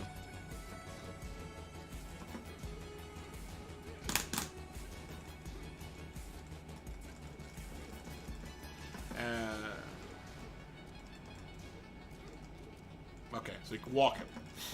So it's really good that this tracks to his right side because... Okay, so it's not a natural combo. But at the very least, he has a safe mid option here. Now this is a good move. Down forward 2. Down forward 2-1 is not a bad move, but this is also a good move to throw out on a neutral.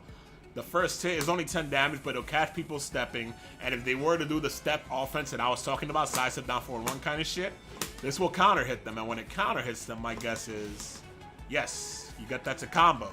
And if they block it, it's only, according to this, -6 on block, which means you won't be sidestepping, pretty much, but you'll be safe.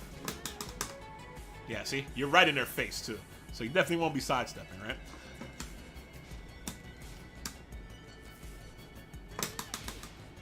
Okay, so unfortunately, the counter hit on the second hit doesn't really give him anything special, but it does wall splat. And that is also in combo situations. It's a corkscrew. He could also delay that second hit quite a bit, though. Look at that, see? He cannot delay the launcher, though. The launcher you have to go into, no matter what. But he could definitely delay that shit. You do lose the counter hit combo properties if you delay it, though. That looks hella plus on hit. Well, oh, the spin? Yeah, it is. That spin on hit is probably... Yeah, here it is. It's plus 13. But those spins always push out, so you got to be careful what you follow with because, you know, you're going to be out of range for his hop kick, right? So you can't force that kind of mix-up. But you could totally force like a forward 2 counter hit. Forward 2 counter hit, that's going to reach, right? Let's see. Yeah, see? That is a high, though. I don't know what he has a lot of really good counter hits, but they're off of strings or highs so far. I don't see any really... So far, I haven't seen any super good mid counter hits other than off of this string. Like I said, they're strings. You know? We'll see. I might run into one later. So maybe you could just go set it up into itself, right? See? Can you backdash that?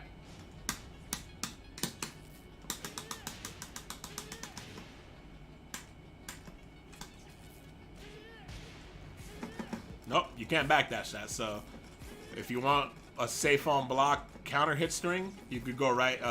It basically goes into itself. If you want a mid safe on block counter hit string. If you want a high, you do the forward 2, which is only -3 on block, but you can totally sidestep after it and do. Why did he get counter hit? Okay, that was weird. I guess he still had the supercharge. And on block, you can still sidestep it to down forward 1 or sidestep it to jabs. Alright, so anyway. He also has one more follow-up.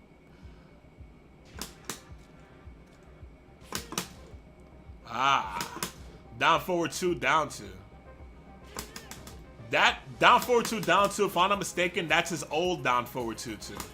I think this down forward 2-2 is newer. At least in Tekken 6. I think that used to be his old down forward 2, down forward 2. If I'm not, I might be mistaken, but once again, this is mid, safe on block, knocks down. And this one is only -4. So you get the spin, that wall splash, 34 damage. Or that, 34. They're both 34 damage, and in this case, maybe you get a free follow-up?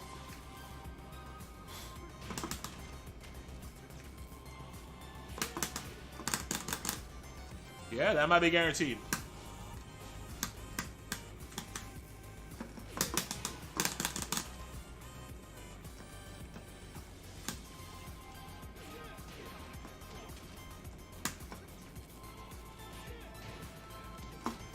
Yeah, that's definitely guaranteed.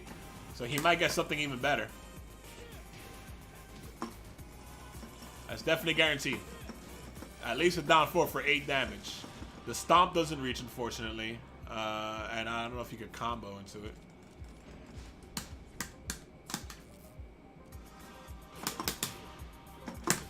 Yeah, probably not. I think you could get up in time.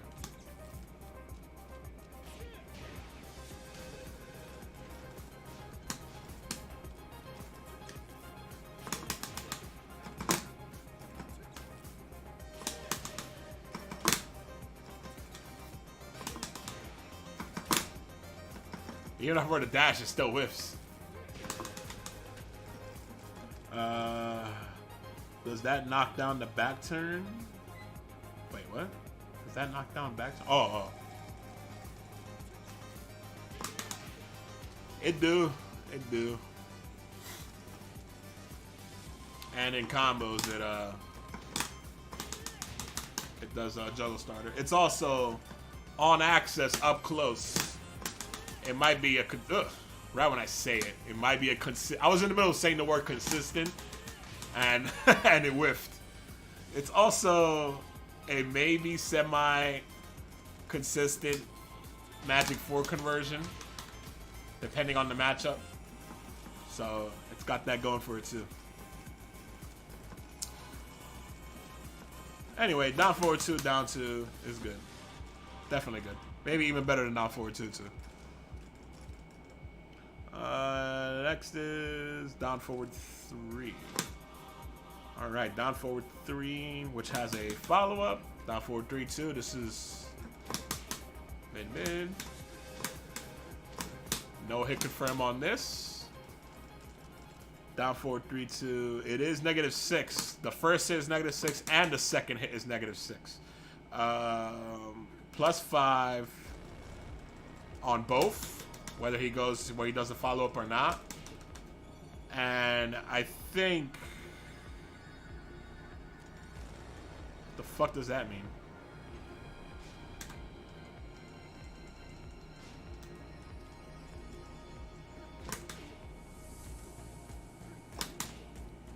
Ha!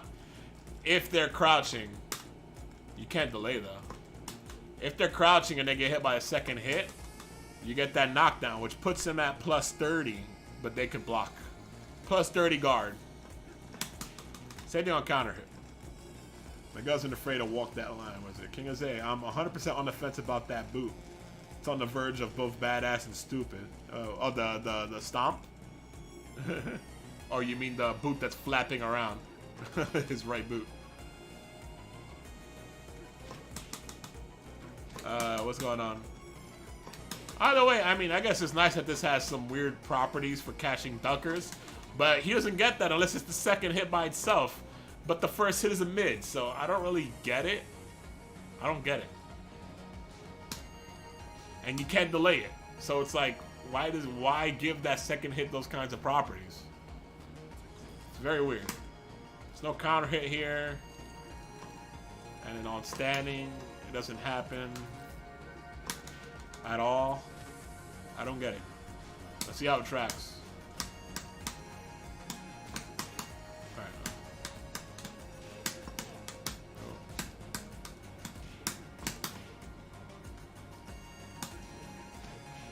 Okay, so that tracks at his left side. Once again, another thing that tracks to his left side that is safe on block. So far, the only thing that tracks to his right side, the natural combo version, is launch punishable. And the other options require counter hits so far. Outside the homing moves, obviously.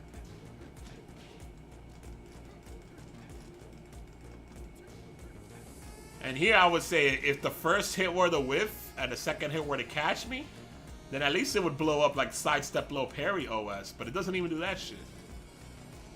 It just hits you. Maybe the spacing? Oh. It's a weird ass move. Alright, well, a nice little mid-mid string. But it's not amazing. It's 25 damage. And it's 25 damage and it's 16 frames of startup. Yeah, maybe for wall combos. I don't know. Weird move. Alright, next one. Down forward 4. Ah, yes, this string. So this is a mid. This down forward 4 is a mid. Starts up at 14 frames. -6 on block, +4 on hits. Down forward 4-1, which I guess could be a 14 frame mid Punisher if you need it to be, is only 21 damage. Natural combo. -5 on block, +6 on hit. The down forward 4 is -7 on block, +4 on hit. I think I read this wrong. So this by itself is down for -7 on block, +4 on hit. Same thing on counter. And then down forward 4-1 is mid-high. Natural combo on normal hit. Still 14 frames, obviously. -5 on block, +6 on hit, +6 on counter hit. Now he could go into Savage by holding forward. Savage stance. Same frame data like always. -5 on block, +6 on hit. And then he has a last hit. Down forward 4-1-1, and the last hit is a mid, and the last hit is -10 on block, +7 on hit, crumple stun on counter hit.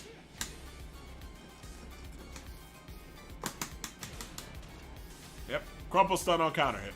So he gets a juggle. You get another string with a counter hit juggle starter, and he could delay that last hit too, quite a bit. Only the last hit, not the second hit. The second hit you have to do with something.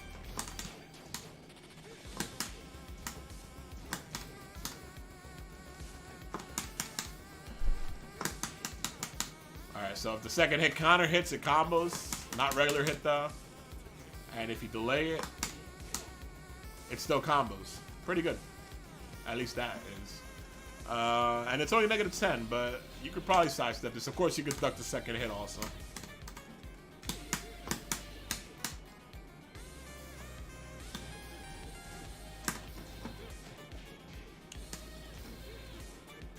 Oh, hallelujah. Down forward 4-1 is another right tracker. Alright.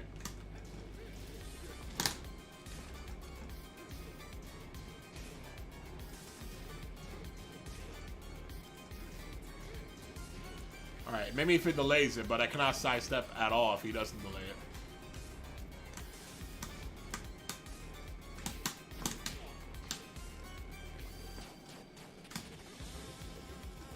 If he delays it, you can definitely sidestep. And, oh, well, at least you're right. Ideally, though, you just want to... Because he doesn't have... Unlike the down forward 1, there is no mid option. So you could just duck and launch him.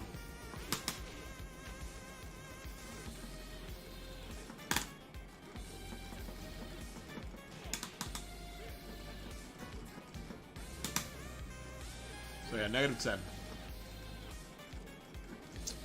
I would still say his right side is his weak side. Because like I said, this only goes mid-high, and then the other tracker in that direction is launch punishable or counter hit only.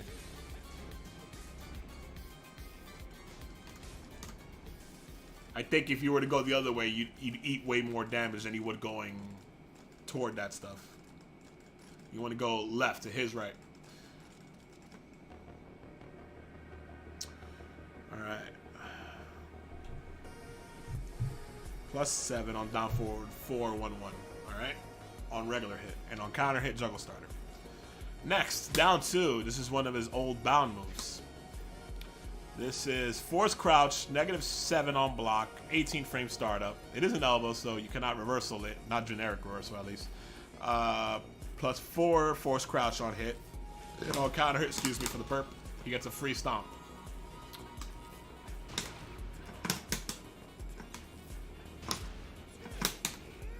Alright, this is the first hit.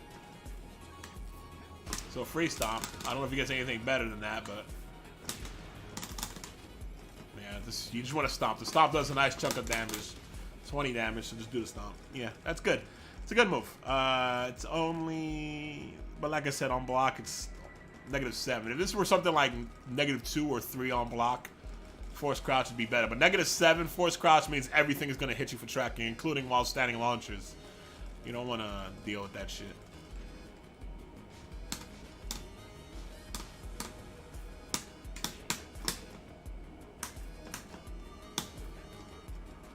No tracking, of course. Yeah. Yeah, this move's kind of whatever. Maybe a spike during juggles. Wow, it just does a regular spike also. It doesn't do the, it doesn't do that. I thought it would do that. So yeah, it used to be a bound move, but now without bound, it's kind of whatever, right? It's like, what's the purpose? Maybe the floor break. Or maybe just a spike at the end of juggles, but it's kind of whatever. It doesn't track, so it's like whatever. All right, so on to the next one. Down 3. So just like the 1-3, you could do the down 3 by itself, but it does have different properties, right? The 1-3, the low is 12 damage. Down 3 is 15 damage. It is a high crush. According to this, it crushes at frame 6. It high crushes on frame 6. Frame needle wise beyond that, it's the same. -12 on block, +1 on hit. How fast is this? It is 21 frames, so it's on the slow side if you just want to use it as like a poke from standing. But it does have some solid range. If I were to guess, that hits grounded.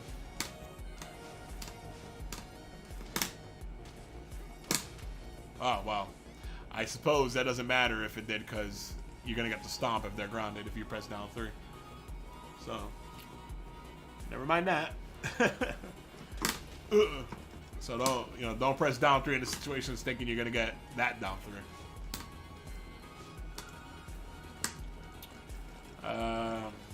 Well, I could do this. So we can assume based on this hitting grounded that if the down 3 were to come out for some reason when they're on the ground, you'll hit them with it, right? We can assume that. Not that I would press that, but whatever. Yeah, and you could force, if you establish while standing 4 as a frame trap up for this hitting, you could force the big boy mix-ups.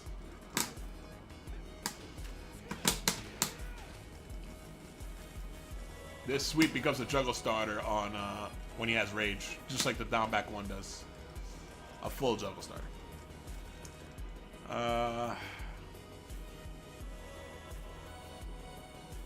Alright. 21 frame startup. Let's test the tracking. I'm gonna assume it doesn't. It does track, sorry. But I'm gonna have to do 1-2 because he has a 1-3. Oh no, I don't have to do a 1-3. Yeah. Lows have a tendency to just be really good at tracking, unless they're like really crazy, like low pokes. There's very few low pokes in the game that don't track. There are a lot of low like sweeps and knockdown lows and shit like that. Those tend to like lose their tracking some. So this loses to a sidewalk, but not step, which is fine. No unique counter hit properties. Still +1 on hit. Next we have down 4 1+2, which is really just for juggles, but let's see. Low high. Combos on counter hit. Nice chunk of damage. It is a headbutt. Down 4 by itself is 10 damage. 16 frame startup. -11 on block. 0 on hit. 0 on counter hit. The headbutt is -8 force crouch on block. +5 force crouch on hit and on counter hit. No counter hit properties on the headbutt. It would be nice if it knocked down, but whatever. This is, I mean, you know, I suppose it's not the worst thing in the world, but it's really only good because it's there for certain follow-ups and juggles and shit.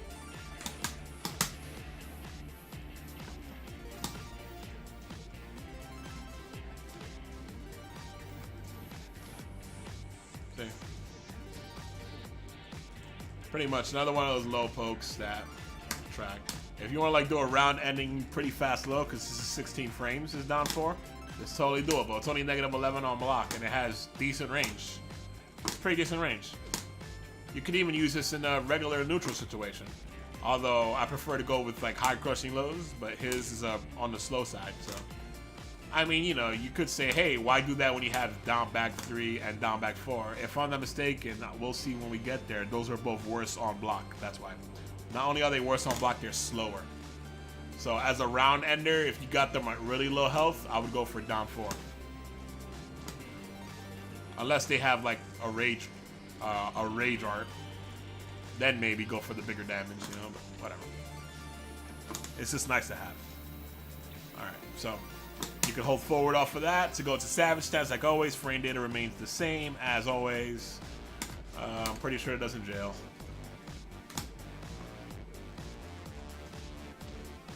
Even if it hits me.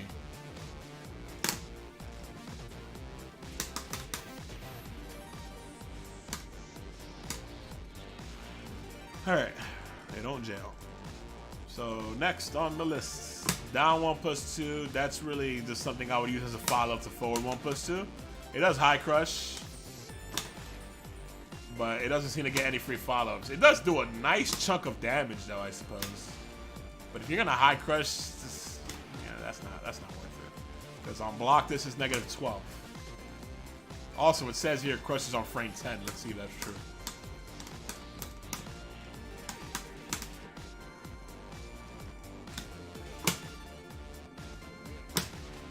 Alright, that's not true.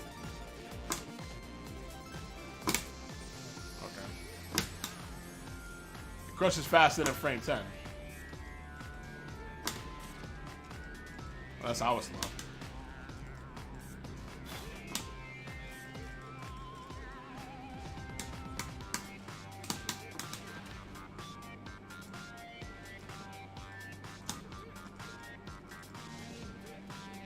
Yeah, you get to his rear really easily. Even as like a long-range whiff punisher, I wouldn't use this. This is just really a follow-up for that one combo. Maybe some other situations too, but whatever. It's 21 frame startup. -12 on block, right? Look at that, even that reach. Yeah, so -12 on block. Next. Down +3/+4. So this is probably going to be one of those tools that they gave to everybody. Doomshine mentioned this earlier. Like a lot of characters in this game, in Tekken 7 specifically, have these mids that make people backflip when you hit them off the floor. This is my guess for Miguel. This is one of those. Yep. Another common thing with these is that they're unsafe. But let's see how Miguel's is. Yeah, it's unsafe. His is -12. There's only a few of them that are safe. Miguel's is -12. Let's see if it pushes back on block. But it seems pretty consistent, at least versus Miguel. Maybe like some skinny characters with a whiff on certain angles. But it looks, as long as you're up close, it looks like you're good. From far away, not so much. Yeah, like inconsistent from far away.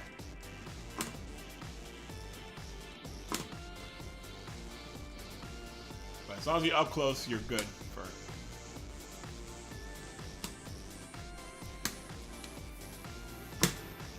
And on counter hit, you get that knockdown. So it's basically the second kick of this, right? Yeah, it's basically the second kick of forward 3-4. except a lot more damage.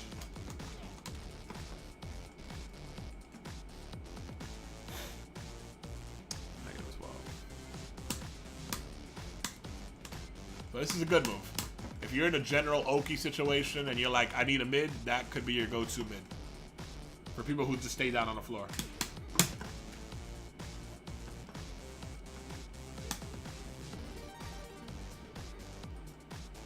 And then the cool thing on Miguel is just about all of his lows hit grounded. So you can basically mix that up with whatever low. So yeah, obviously no tracking. I don't think this is going to surprise anybody, but... and he's right in your face on block, although he might not be able to punish his own shit.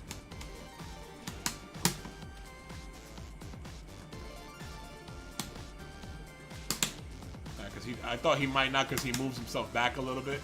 But I guess he can. So, yeah, so it's negative 12. And negative 13 is blocked. Alright, good. Demon Steel Petal.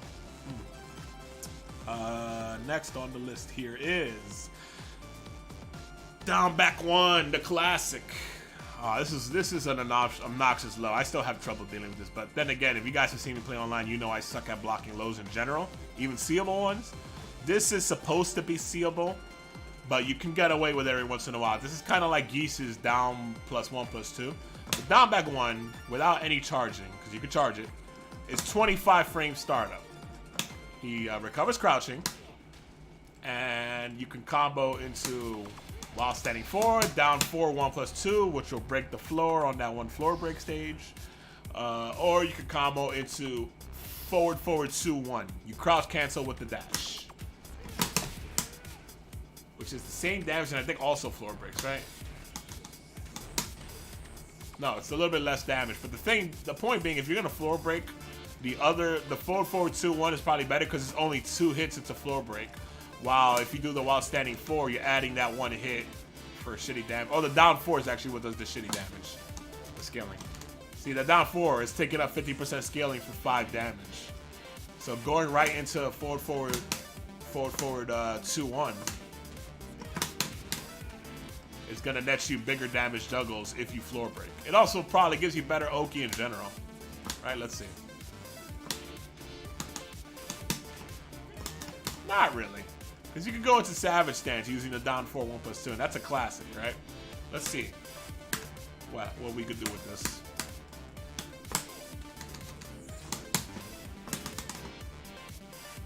Right.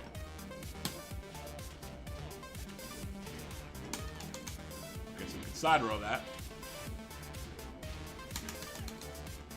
Okay. And then if I hold back, I could block it, so that's not that good. I think that used to be better. If I tap up, I could block it. That's bad. But if I stay down, it hits me. So it does work as a mid option follow-up with a low option. You could still kind of 50-50 with the low. Let's see. Maybe. The low might not reach if I do the hold back, the new back hold animation. That Savage down forward 2 used to catch back roll. There's no back roll anymore.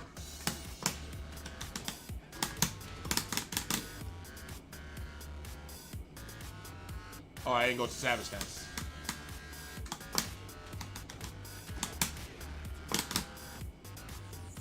I can clearly block this in time, but it might still work as a 50-50. Let's see.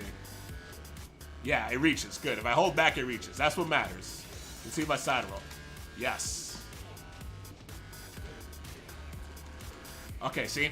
That makes it still a legitimate 50-50. Even though the down forward 2... like, I could stand up and block it and I could side roll it. What it really means is, if I want to block that low, I have to get up and duck.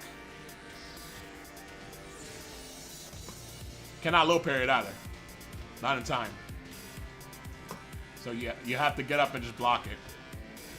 Looks like it. I'm trying to low parry it. I can't do it. Not off the get up.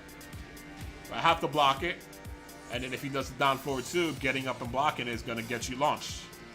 So that Oki is still intact, at least, in that sense. It's just it was nice when the mid used to cover holding back rolls.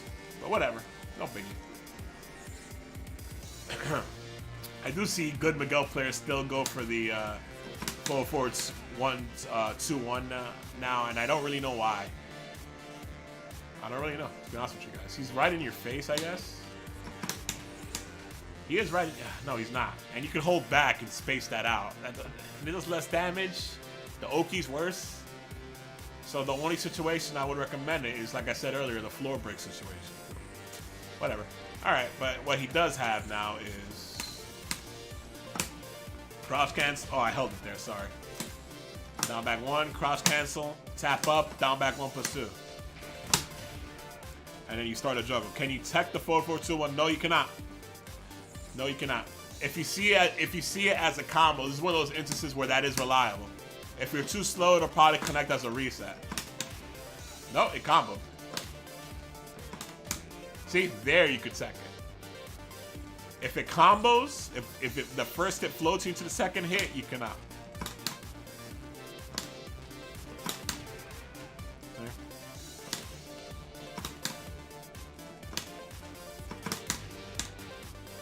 Cannot tech it. But anyway, if you have rage, you could turn this into a juggle starter. But you can also hold 1 and charge this. And when you do that, it's slower, but it becomes a normal hit juggle starter. And so whatever, right? I don't know what the juggle would be, but he has, what is it? That, right? That's new.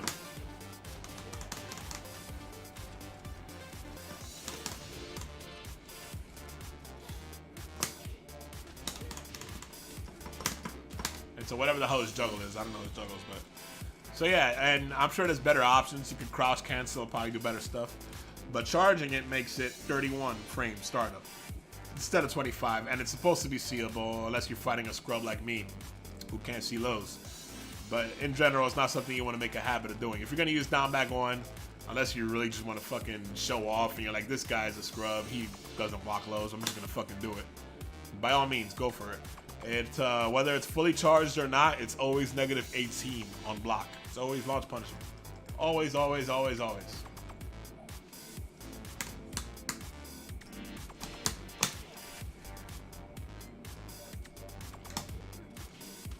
Alright, it looks like it should track that way, and it does for step at least.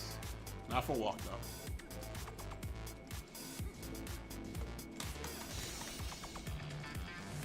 Is that a natural combo?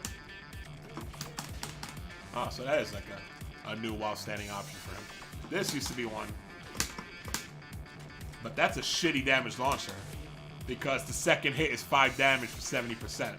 So now he has a good option. He goes right into a 17 damage follow-up for launch, which has more range than Hopkins. So that's a nice little buff for Miguel, oddly enough. Well, anyway. Yeah, it's bad on block, and I guess it has some bootleg like step tracking to his left side, but I wouldn't use it for that reason. All right, it does crush. Yeah, see, it crushes. So that's really more or less how you use it. A combination of just going for a low, not really as a mix-up low, but as a low where you go, I'm gonna do this here, and in case he swings with a jab, my opponent swings with a jab, I'm gonna beat it out, or a high. I'm gonna beat it out, and boom. Fuck him up. Next is down the back 2. Wait. This is that new shit for juggles, right? This is a new juggle shit, right? Yeah, it is. Alright, 23 damage. It does that weird ass knockdown. Mid. No counter hit properties. I think this is just a jungle filler. And it's -9 on block. So it is safe, but it's -9, which is not worth it for like just 23 damage knockdown. Maybe at the wall it is, but I think this is mainly for jungle filler. Let's see. Yeah. This is just for juggle filler. What's the startup on this? 20 frame startup. Aha. You wish. That was a reset. That wasn't a juggle. See? It is a combo. That's a reset. See? Didn't combo. That's a reset.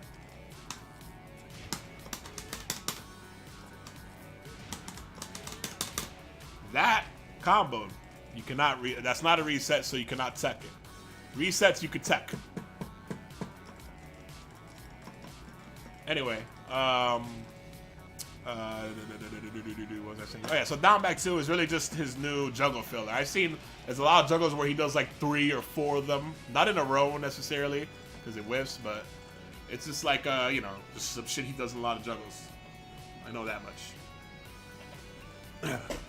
I wouldn't use it in the neutral situation. Alright, so next we have low poke number 1. I was talking about this a few times earlier. Down back 3. Good low poke. Whoops, that's not down back 3. Down back 3. Good low poke. 12 damage. Nothing special on counter hit.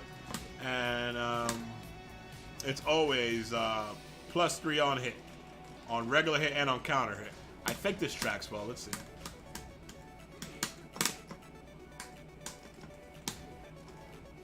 Maybe not. Alright, well, it tracks his right side.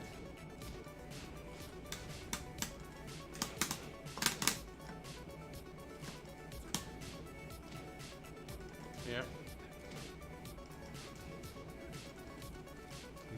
It tracks step, not walk. Yeah.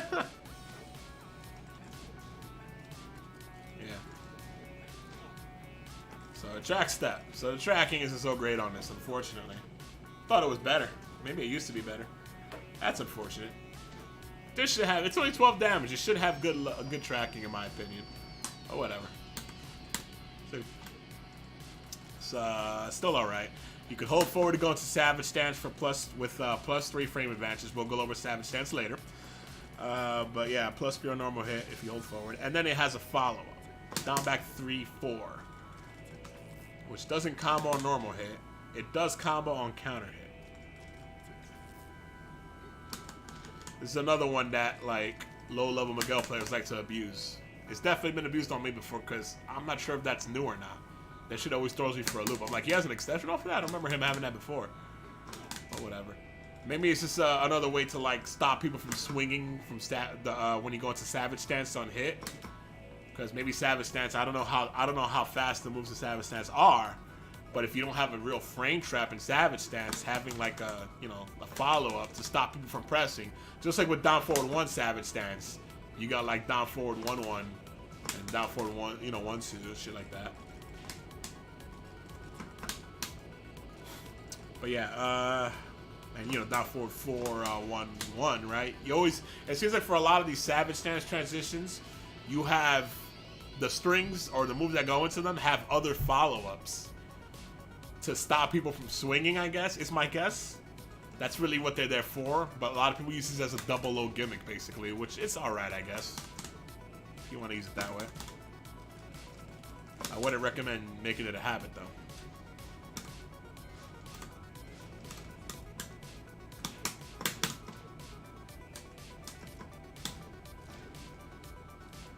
Oh boy, look at that. You saw that shit? So at +1, I can't walk it. When I did the 1/2 on block and I put him at -1, I was able to walk it. If I go the other way, oh man, he gets to eat shit. All right, look at that. They both whiff. Weird move.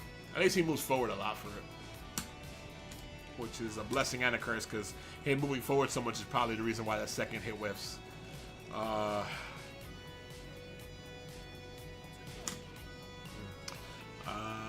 What's it? Down back 3.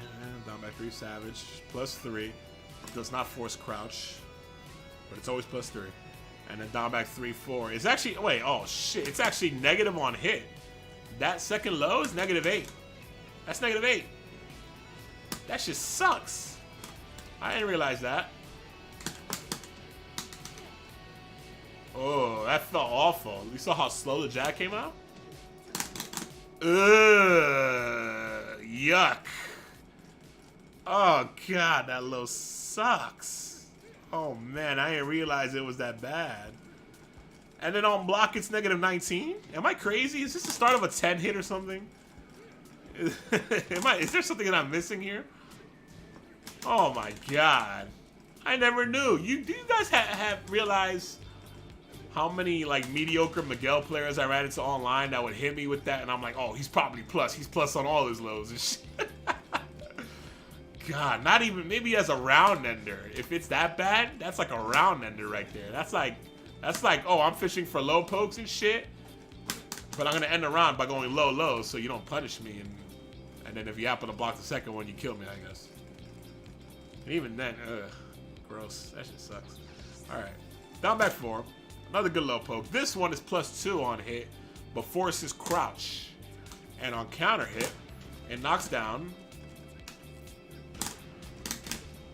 It's a stomp up close. He still gets a stomp if you dash up. Oddly enough, it did more damage. Am I crazy or did it do more damage? Why? Why? Why does it do 70% up close? I guess something about the animation, the hit stake that he's in when he first hit him.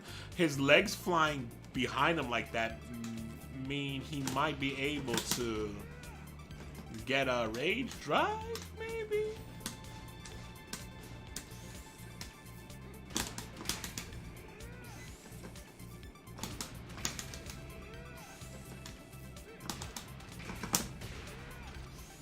Maybe not.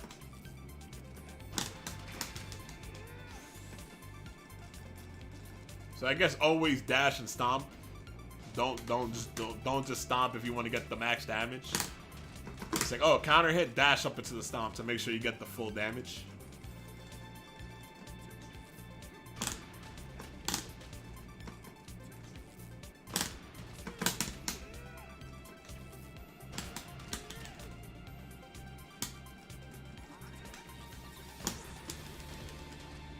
Yeah, no, do a stomp. Okay, that's a weird little thing. So down back 4 is, unlike down back 3, it's -14 on block. So even though it's slightly better because it forces crouch, even though it's only +2 instead of +3, it forces crouch. So that makes it better in my opinion. Well, depending on the matchup, I guess. And the down back 4 is actually the same speed. Down back 3 and down back 4 are both 18 frames. 18, 18. So that's interesting. Down back 4 doesn't really have much range. Not as much as it looks like it should. And let's touch the tracking. It's basically Miguel's sidestep 4 animation-wise, oddly enough. Using those animations. Classic Tekken, right?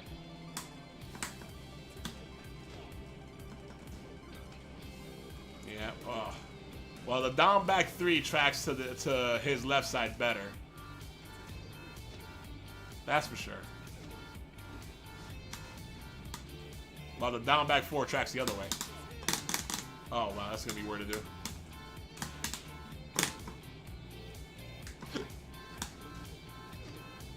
Yeah. At least I can't walk this the way I did with the down back 3.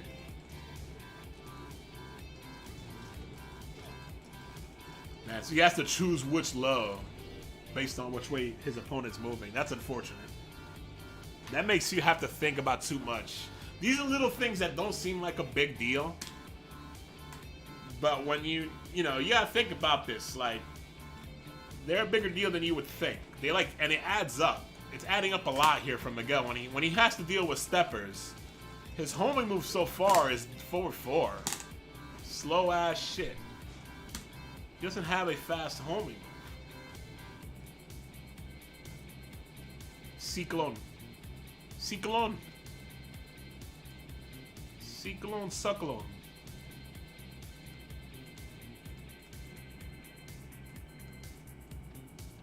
Forward 3. Awkward ass input. I hate forward 4 moves. Savage stance 4. He needs to be in the stance. Yeah, so his homing options are subpar. That's a good move, clearly, right? I'll get to it, the specifics of it when I get to it on the list. But it's a forward move, and it's a high. So it's like, he doesn't have like a 15, 16 frame homing move So that, and he doesn't have like a lot of solid tracking lows. That means he has to, if you don't want to think about tracking and you want to go low, you have to use down 4, you know? And even then I was able to sidewalk down 4, right?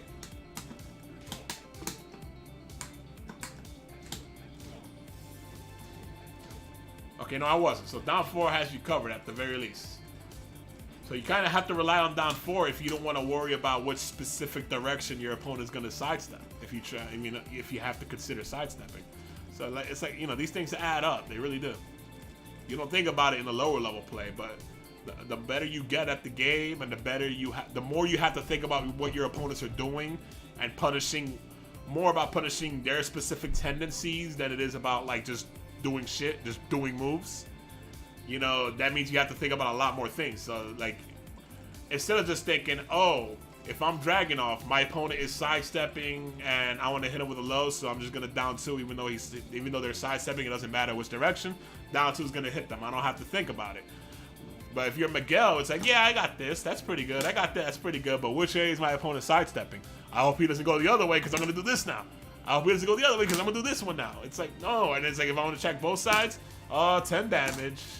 10 damage, no high crush, you know? It's like, you know, that it really adds up when you start to think about it in that way. And that is a big negative, in my opinion. So anyway, and it's like shitty damage too. Like, if you're gonna not give it tracking, at least give this low better. And you're gonna give this low negative 14, make this shit do 20 or 21 damage or something. Why 17? That's shitty damage. All things considered. And then a lot of characters could launch it because it's negative 14. So anyway, alright. These things don't make him an awful character, but they add up to make him like not as good. You gotta think about a lot more shit during the match. Back one. Alright, so this is a good counter hit tool. Even better than I thought. He has an 11 frame counter hit tool. How nice is that? So a lot earlier I talked about using that up close sidestep down forward 1 pressure offense. Do you still believe? Yeah, I still believe. Do I still believe he's viable? Yeah. I don't think it makes him an awful character. I don't even think it makes him a bad character. It just makes it so you have to use your brain a lot more. And if you notice, what the things that people are talking about in regards to the high tier in this specific Tekken is things that you don't have to use your brain. You need to use your execution for some instances of that stuff, like a Dragunov while running 2 using it effectively. You need to have good execution, right? Dragunov's crouch dash could get in the way of something sometimes, not just while standing forward. That gets in the way of his neutral sometimes too. For example, if I want a low parry into stand block, with Dragunov, I have to input that low parry with a perfect down forward input. If I input it as down forward, he's gonna crouch dash and be vulnerable when I just want a low parry stand block. So there's some execution there, but Jack, there is some execution there too. Double Jin, of course, is execution. The only high tier, some people might call her top 5. I think she's like number 5, maybe, like to bottom of the top 5. The only really character high tier I can think of right now that doesn't need really any execution at all, or almost any execution, is Kazumi. The only thing you need with Kazumi is the ability to while running 2 from like right here. You don't need instant while running 2 with her. You need to be able to while running 2 from like 1 backdash away though. Because if you can only threaten with while running 2 from back here, that makes you a lot more predictable. You follow? Last time I was asking about tiers, it was Bloodhawk in the Discord who said, really it's just like, I think he said it was Dragunov, and I think he said Double Jin, or like clear top 2, and then the second tier is just like a group of like 10 characters that are all equally good. That was the way he looked at it. I think some more characters belong like in a tier above the rest, but under like Double Jin and Dragunov. I think there's like a tier below there of like Jack, Kazumi, Law, maybe Paul, maybe Brian, maybe. Brian takes a lot of work, obviously. So anyway, I think I still would put Miguel like in the middle of the pack, which in a game with like 40 characters isn't the worst place to be. Is that tournament or deathmatch tiers? I only think about tournament tiers. I don't care about deathmatch tiers. I don't look at things that way. I mean, I know everybody's hung up on that now because of the Aris thing, what he was talking about in the knee tier list from way back when. But I don't look at it that way. But then again, I'm just a nobody. Don't get me wrong. I'm like, I know enough to like teach people stuff, but I'm not like, it's not like I'm a competitive player like that, you know? So anyway, back one, I was talking earlier about his sidestep pressure, right? And then I was like, oh shit, his standing 4 is 12 frames. And then that made me worried about his down forward 1, because then it puts him in a situation where he's gonna exchange. If he does a down forward 1 on block into a standing 4, that's a 14 frame situation. So he'll lose clean to 13 frame counter hit tools. But now that I know that his back 1 is basically an 11 frame counter hit tool, it also auto sidesteps, I think, a little bit. Well, not sidestep in a way that evades, but it repositions him for the combo, I guess. Either way, back 1 is 11 frame counter hit tool, so this could basically be his like true Magic 4, really, with less range than Magic 4. It is -9, like a lot of Magic 4s tend to be -7, -8, -9, so it is in that range. It is +2 on regular hit, so it's not as good as Magic 4's in regular hit, but it does start juggles on counter hit, right?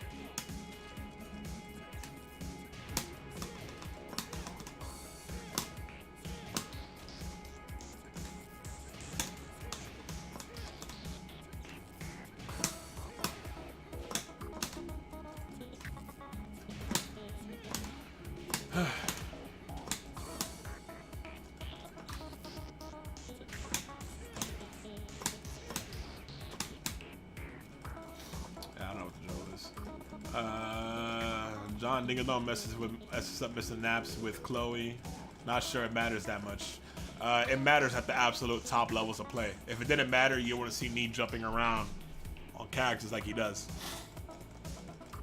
I mean, just about everybody could win in this game, though. As long as your character could move well, and if your character can't move well, they have to have some exceptionally good tools to compensate, like Jack. To compensate and still be like really high tier. As long as you have a character that can move well though and you're a good second player, you can win. That's why Chloe still wins. That's why of the supposedly worst characters in the game, Chloe is the best. The best of the worst, if you will. On paper, I could see why people think she's bad, but in practice, who's launch punishing up forward 3 consistently? Right? If you don't launch punish up forward 3 and you only like jab punish or 13 frame punish it, all of a sudden you give her a really solid high crushing hop kick that goes under mids too when spaced. You basically give her like a Miguel hop kick and it has really good range and a really good hitbox. Like, you know? So, yeah. Yeah, you get the idea. Alright, so this back 1 means that in a situation where Miguel's down forward 1 gets blocked and he's -2, he will exchange with those counter hit 13 frame moves, unless they're high crushing or something, which I can't think of. But like think about Jin's standing 4 homing move, Elisa standing 4 that launch you on counter hit. If you exchange, yeah, they'll send you corkscrewing, but you'll knock their ass out, and then you reset the situation, basically. Hell, you probably recover faster, which means you won't get a follow-up, but you'll have the advantage. So, this makes his, like, up-close poking game complete. A lot more complete than his Magic 4 does. Like, don't even use his Magic 4. Use this. Unless you need more range for some reason. Use back 1 instead of Magic 4. Good move. Very good move. I didn't know it was 11 frames. For some reason, I thought it would be like 13. It is -9 on block, +2 on regular hit. And he could hope forward to go into Savage stance, but here we have the first instance of different frame data. It's still -9 on block if he goes into Savage stance. I don't know if he can block his Savage stance. I know he can't leave Savage stance without pressing a button instantly. But it's actually -1 on hit if he goes into Savage stance, which is weird. Instead of +2. Of course, if you go to Savage stance, you have to change up your combo, I guess. Yeah, his Savage stance 4 is a corkscrew tool, so you can do that instead of whatever the hell else you would do. Let's see how it tracks.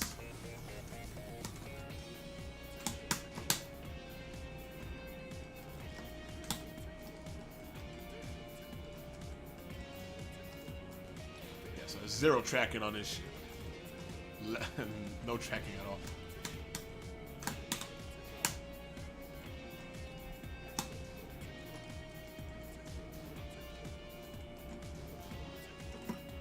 range is shit. That's what makes it, you know, like I said, it's the range that makes it not as good. This is bad though, like the fact that anybody could just backdash up from point blank, even at -1.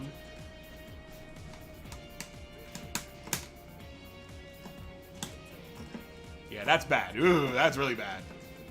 That's the real weakness of this move. Oops.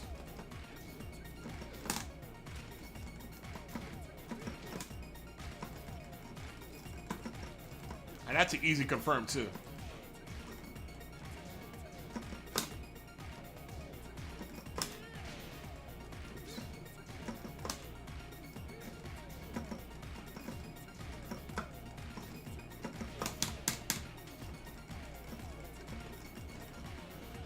All right.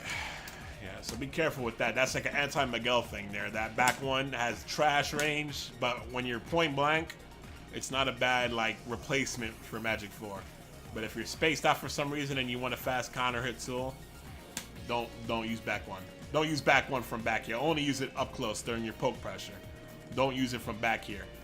Don't do this and then back one. Don't do that. I mean, maybe if they come in with a jab, but they have to come in and attack. If they just stand still or hold back, you don't even have to backdash. That's a free whiff punish. Next, we got back to, which has a follow-up, back to 2. That's a natural combo, huh? Back 2 is 16 frames. Back 2 to high mid. Back 2 by itself is -6 on block, plus 2 on hit and counter hit. Excuse me. And back 2 is -7 on block, standing, plus 3 on hit, crouching, force crouch. And Miguel recovers crouching. And then on counter hit, we got a juggle starter. Yeah, another string with the juggle starter. So this is 16. I was gonna say if it was 15, you could do the sidestep back 2 stuff, just like you do sidestep down forward 1. But nah, it is delayable, and a difficult hit confirm on this one. It seems like no matter how much I delay it, it combos. See?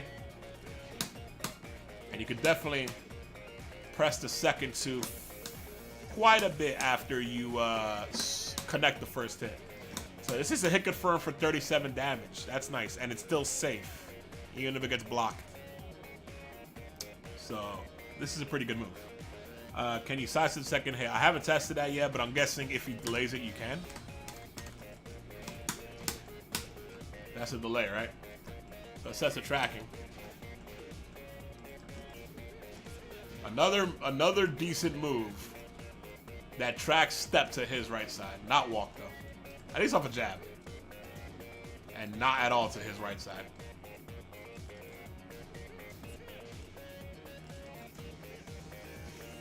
That's a no. I put delay on it and I still can't step it.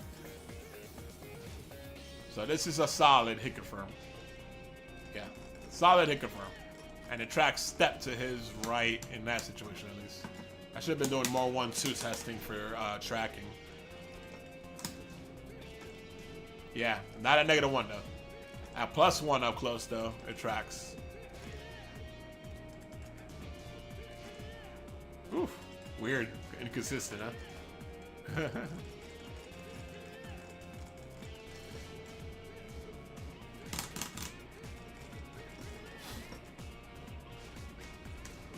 So this is good. And then you could like delay it and it's still safe on block and you get a counter hit. That's a good move.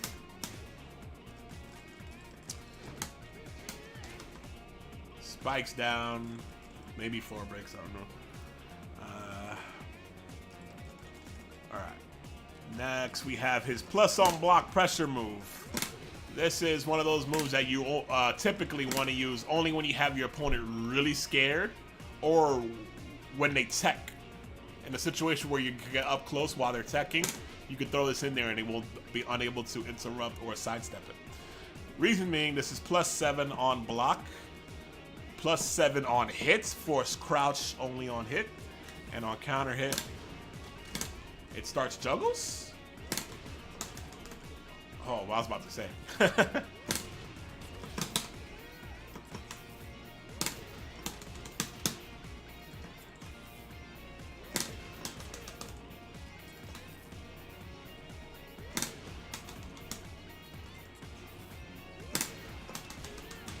Oh my god. What's this always a juggle starter on counter hit? That's a good move. Fuck. That's a really good move. I was about to say maybe he can only get a full juggle with rage drive.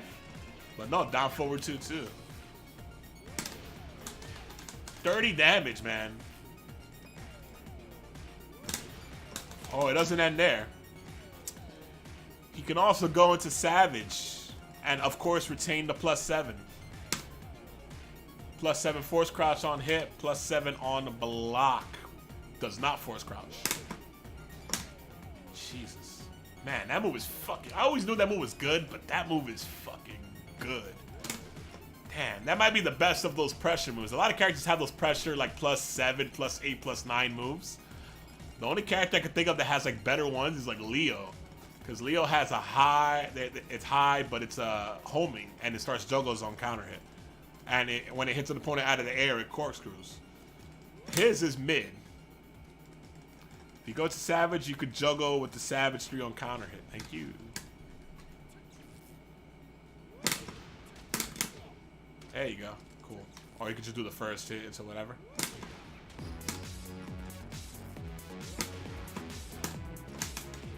Yeah, there you go. It's a whatever, right?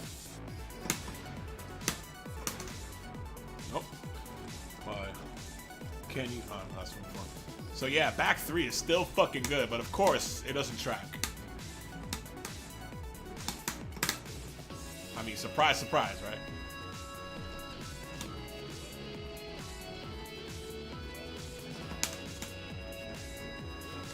And of course, you could also float him, which is why, like, in a neutral situation, you got to be careful with this. I mean, it's usable if you really have your opponent scared. But if your opponent mashes or delayed mashes, you're gonna get fucked up for doing this. It does come pretty fast for delayed mash. Because that counter hit is good for the situation where people tech into mashing. If you get a situation where you get your opponent to tech and you can get in their face when they tech and then you do that early enough, it's gonna, like, if they press anything, and a lot of people love to press when they get off the floor. You know it. They love it. You fucking murk them with that shit. Does it hit grounded? Let's see. No, I don't. Still, I mean, this is like one of those moves that's like, it's obviously good. I mean, do you really need me to tell you that? But, you know, just in case people don't get why, I'll go to this, but there's a lot of uses for this move, and it's good. It's not, I wouldn't call it an abusable move because it's slow, like I said, and it's easy to float him out of it. So don't get too cute with it, but it'll definitely blow up lower level and mid level players. It'll blow them the fuck up. So yeah, that's a good move. I didn't know that could juggle on counter hit. That's crazy. I don't know, maybe I saw it before and I just don't see this character often enough that I always forget. Until I run into him again and then I get juggled and I'm like, what the fuck? 33 frame startup. So yeah, next on the list is back 4. Ah yes, this move got fucking murked, didn't it? Didn't it get fucked up? This move, if I'm not mistaken, this used to be like his best wall splat tool, but I think it used to be safe. And what does that sound? Oh, that's part of the song. I think this used to be either safe or pushed back or something, because this used to be a wall splat tool that went unpunished, but now it's -14 and it doesn't push back at all. So I'm starting to wonder, was it like safer before? Or safe at all? Or is it just that nobody punished it for some reason?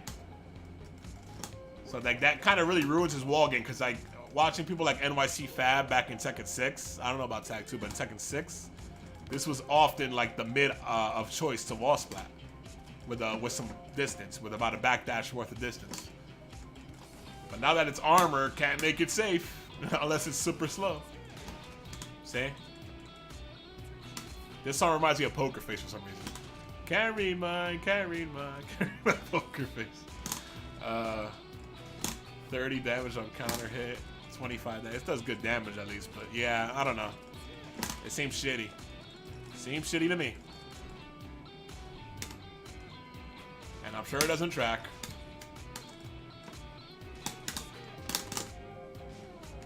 Yeah, it was safe. You could spam the shit out of it when they were against the wall. See, I knew it. I knew I wasn't crazy.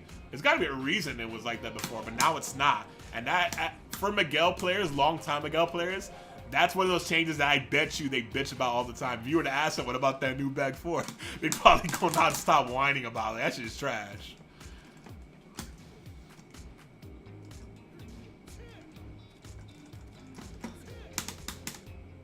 Oh my god, look at that. Ugh, gross. Gross. I could 1-2 and then block. Are you kidding me? That shit is trash, dude. I can't sidestep at least. I could get a 1-2 on him, block, and then punish that shit. Are you kidding me? Come on. They fucked up that move. That move is trash-shola, man. Garbage. I guess if you want to wall splash somebody mashing with their back to the wall, I feel that's one of those changes that makes me feel bad for Miguel players right there. That's definitely one of them. I mean, you know, he's got that new down back 2 if you want a safe mid wall splat, but you know, you're in their face at -9. It's not like back 4, which kept them there, you know, which pushed him back, I think, or just kind of kept him spaced out. So even if it was like -7 or something, or -5, he was spaced out. You couldn't really swing at him. Now it's just like, oh, he blocked it. I'm dead. Oh, no. It's just so shitty. Damn, man. All right. Anyway, fuck that move. Trash. Next, up back 1. Ah, this move. Gimmicky shit. Gimmicky shit incoming. I don't know if this is a new move or not, but this is a 21 frame. Oh, yeah, I forgot to say back 4 is 19 frames. So, just in case you were wondering. Up back 1. Is 21 frame startup, -5 on block, forces crouch, -3, -3 on hit. Only -3, huh? Forces crouch. You can go into savage stance, right? And it's the same frame data. -3 on hit, -5 on crouch, forces crouch. Sorry. -5 on block, -3 on hit, both force crouch. I'm getting all tongue twisted over here. Same thing with Savage Stance, like always, and same thing on counter hit. Now, if you're wondering, oh, that sucks. Well, that's because he has this 4 follow-up, and I think that has counter hit properties, doesn't it? Oh, maybe not. It's just +9 on hit. It is -15 on block. I thought this did something like gave him a free launch on counter hit. I guess not. +9 is a lot, though. Don't get me wrong. If you connect this, whether it's on normal hit or not, official rated Gammer. Thanks for the follow, Gammer. Whether it's on count hit or not, +9 is great. Because they can't sidestep anything. Nothing. Nothing. Like, what's his most dangerous move that you get worried about it being sidestepped? I can't think of anything, to be honest with you, other than the hop kick. So let's go with hop kick. Which is a popular follow for this move. For bad players. You're not sidestepping that at all. No sidestep for you. At +9, you can do whatever the fuck you want, so long as it's not like 20 frames or slower, let's say. And it will track. The slow ass. Oh, back 3? Okay, nah, back 3 is too slow. Back 3 is too slow, for sure. Let's see. I mean, maybe, because you know putting them at -9 is going to keep them still, right? But, yeah, that's like 30 plus frames. 33 frames. So, no good. I got one for you, though. Oops.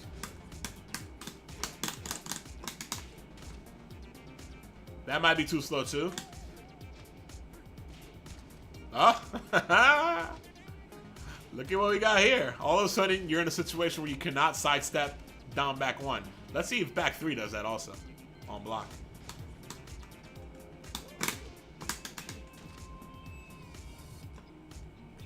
So long as you don't charge it. Back 3 does that also. That's a nice bonus. That ain't track without this stuff, right? Yeah, +1 ain't track, right?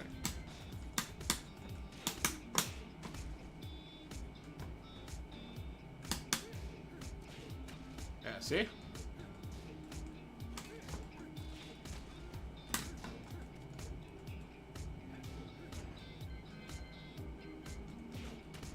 So in like a heavy frame advantage situation, you can't sidestep that at all of a sudden.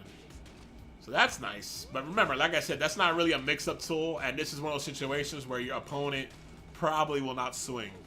Unless you do something really stupid. They're probably not going to swing after blocking that, right? So I'd be more inclined to do, like, play a little safer. It's a good situation for, like, a forward 2. But that's a high. Alright, I think my music is... Oh, no, it's not over. Okay.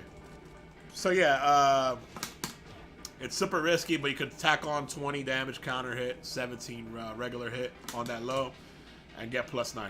But it is -15 on block.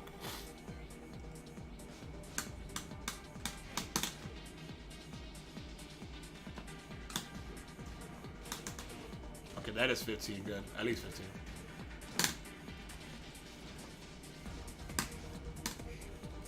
Oh yeah, I didn't touch tracking on that either. I ain't jab first.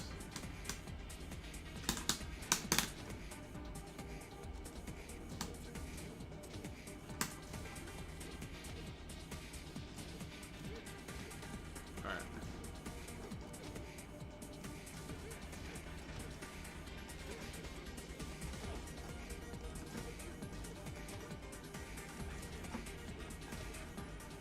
Yeah, no, that low tracks really well. I'm trying to sidestep cancel and then sidestep again to beat out the low. No good. See? Really good hitbox. So at the very least, they have to low parry to block it or deal with it. The first hit by itself, though, no good. While standing 2 is 14 frames. Also, yes, a 14 frame while standing launcher. Who was it that said his while standing stuff was bad? 14 frame while standing launcher? That's good. I mean, maybe he doesn't have an in-between on the 11 and 14 frames, I guess. We'll get there. Yeah, it doesn't look like he does. Maybe that. But that's probably 10 frames. That looks like a 10-framer.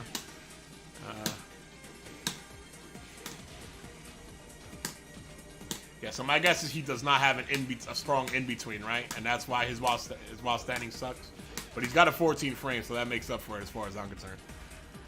Whatever, right? Or if you're like, oh, if you really want to get cute, you could just force a full crouch mix-up instead of just taking a while standing 4. You know what I'm saying? Anyway, like I see Akuma players do that, and they get away with it. It's like, oh, I blocked the -11 low. Let me just down 3 fireball FADC into a full combo and shit. It's like, fuck off. Fucking Akuma. Anyway.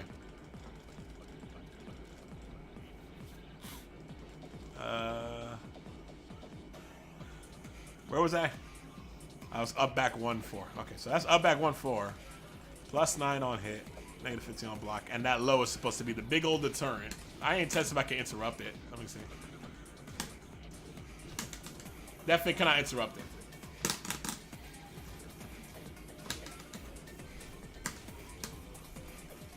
So there's that.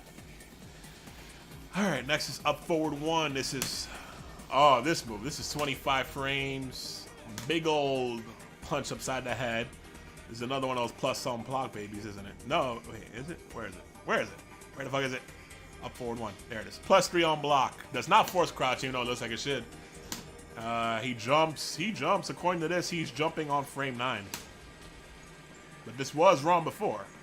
Now, he can go into Savage, and like usual, outside of that one instance, he retains the frame advantage on block.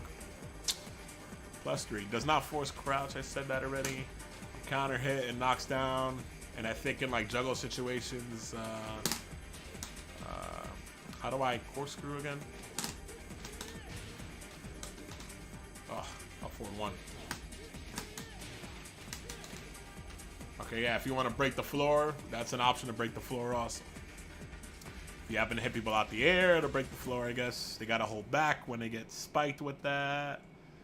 And all that good stuff. I think it's fairly obvious this does not track.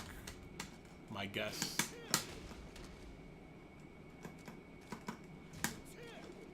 Huh. It does move him forward a lot, so you have to chase him down. My music ended. Let me throw up another playlist here. That's not a playlist. Sir. Sir. Sir. Go back to the good old Yakuza playlist. Oh no, let's go with Busta Groove. I think last time I did a Busta Groove playlist, my YouTube video got flagged. So anyway.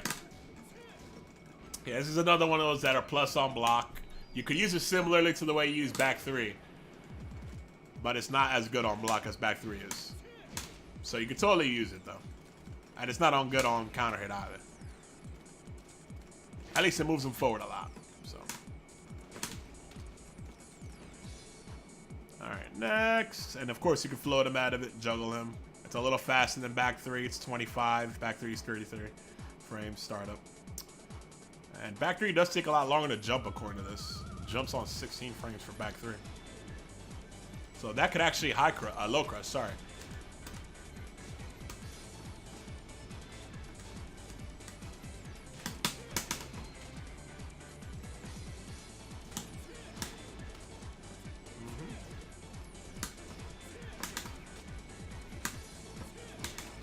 Look at that. If he were 0 on block, I think he would eat that jab. At 0 on hit, right? So. Oh! He still crushes.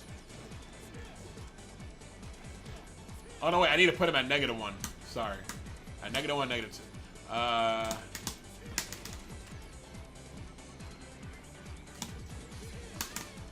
So that's -1. So it says it crushes on frame 9, right?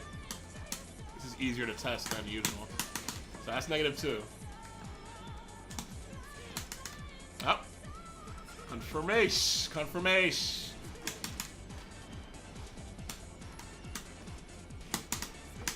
Just in case I inputted it too slow or something. Oh, yeah, so that jumps on frame 9.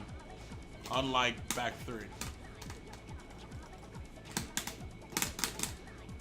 I mean, you can kind of see that it takes a while to crush. See?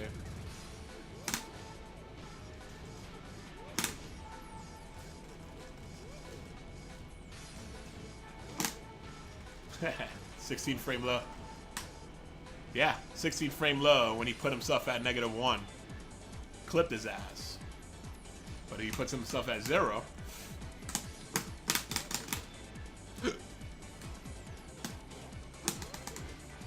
He crushes, so he crushes on 16 frames. Puts himself at -1. He lost. So, wait, did I hit crouch jab? Wait, sorry. There it is. Sorry, yeah. I had it wrong end. No, wait, down 4 was right. Down 4 was right because that's 16 frame low. Yeah, I was right. Getting late, guys. Lost Eddie 2. Next on the list is that was up forward 1, which goes to Savage stance to be hold forward. Said that already. Next we got up back 3. Weird ass move. The other way is the way you want to go with this move. This is a good move when you go the other way, but you could use it retreating. It's +3, -10 on block, but nobody outside of maybe Gigas is gonna punish this when they block it. So you can use you have a retreating low crush mid with some good range, because it connects when he's up close. Usually with these retreating things that people do like this, usually they whiff if he did it up close. It would only hit you if you were to attack them. So this is decent for that. But what we want is up forward 3, which is next on the list. Which has a follow-up, up forward 3, 2, 2. Now, up forward 3, 2, 2 is mid-high, mid. And where the hell is it? Oh, there it is. And -6 force crouch on block, plus 5. Force crouch on hit, and on counter hit, it says knockdown. Yep, knockdown, free stomp maybe. This is not as good as I thought, because I thought it was plus.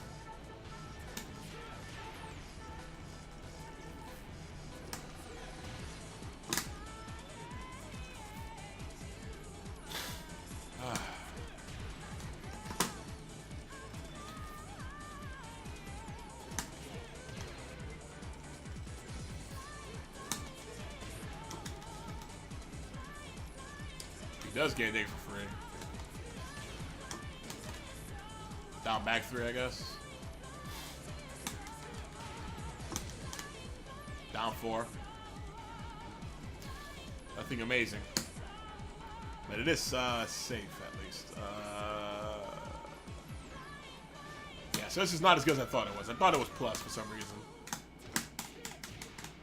Oh, let me jab into it.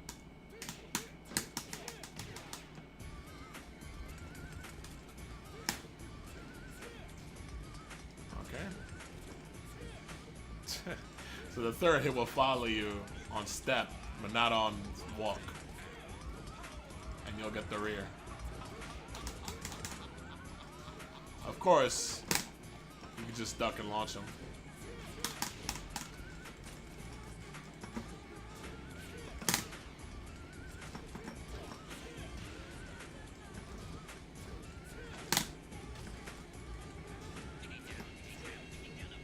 Wow, the second hit doesn't even combo on normal hit? Ugh. This move sucks. It's more of a combo ender, yeah. Oh, man. I saw a lot of, like, shitty Miguels just doing this in the neutral situation. And because so many of Miguel's strings are like these nasty plus on block, safe on block counter hits that you gotta duck in between. You know, some of them are like that I was like, oh, that looks like it's plus if I block the end. I have to duck it, don't I? But even then, it's like, this is trash. This is for combos.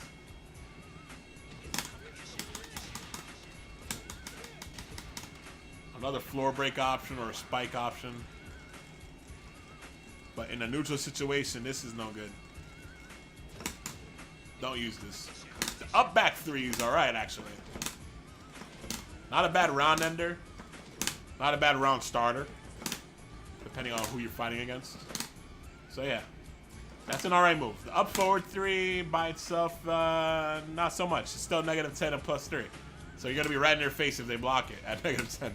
So yeah, I wouldn't recommend it. There was no strike. Next, and the startup on that one, it jumps on frame 9. Startup is 19 frames. Up back 4, retreating hop kick. This, I don't know. Up back 3 does more damage, so you don't need up back 4. That's really all there is to it. Up 4, that's a counter hit launcher. The thing about these neutral jump hop kicks is they leave you where you are when they block it. Like, his range is shit though. Damn, look at that shitty range. His range is too shitty to really make use of it, but it pushes back a little, see? So, like, they tend to be, like, either impossible or very difficult to block punish. Even though they're still, like, -13. But in this case, his range is so shitty that it doesn't matter. Lily's is, like, one of the good ones that you can neutral jump with. His, not so much, because the range is too trash. But up forward 4 is a good old shitty range hop kick for him. -13 on block, it doesn't track, and you get your juggles. You know what's up. 15 frame launcher. Same as any other hop kick. Crushes on frame 9. See, no tracking. Oh, I was about to say, if you could just back that shit in a block jab situation, maybe at the tip. Yeah, at the tip you could. God, oh man, they really did a number on this hop kick, man, didn't they? They really did a number on this hop kick. Fuck Miguel. Alright, next. Forward 2. So now we got the forward moves. Okay, good. Forward 2, which has forward 2-2, forward 2-1, forward 2-2 down. Ah, he could cancel it and go into crouch. This is definitely something I see Miguel players do to fuck with you. It's like, I don't want to swing because of the second hit. So then he goes, and I'm going to go to crouch and I'm going to sweep you, right? Forward 4-2 by itself, 18 frame startup. It's actually pretty slow for a forward move. But it has a good hitbox. This is the kind of thing that would hit Capos, I think, out of relaxed. 41 damage is really good for forward 2-1, but it is mid-high. Only -5 on block. Very good. Not hit confirmable? Nope. Maybe. Maybe. Not really. Yeah, not really. Nah. That's not confirmable.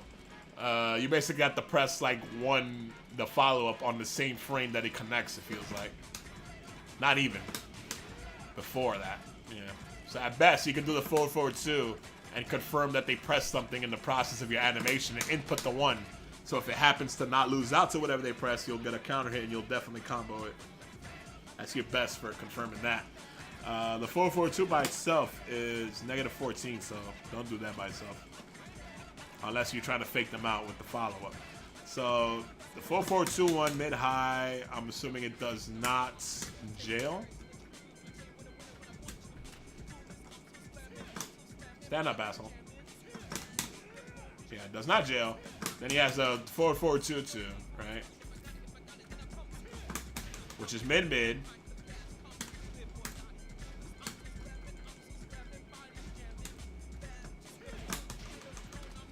They both knock down. The high does more damage, the mid does less damage, and the mid is unsafe. 4-4-2-2 is -14. There was no counter hit properties, I was saying that, right?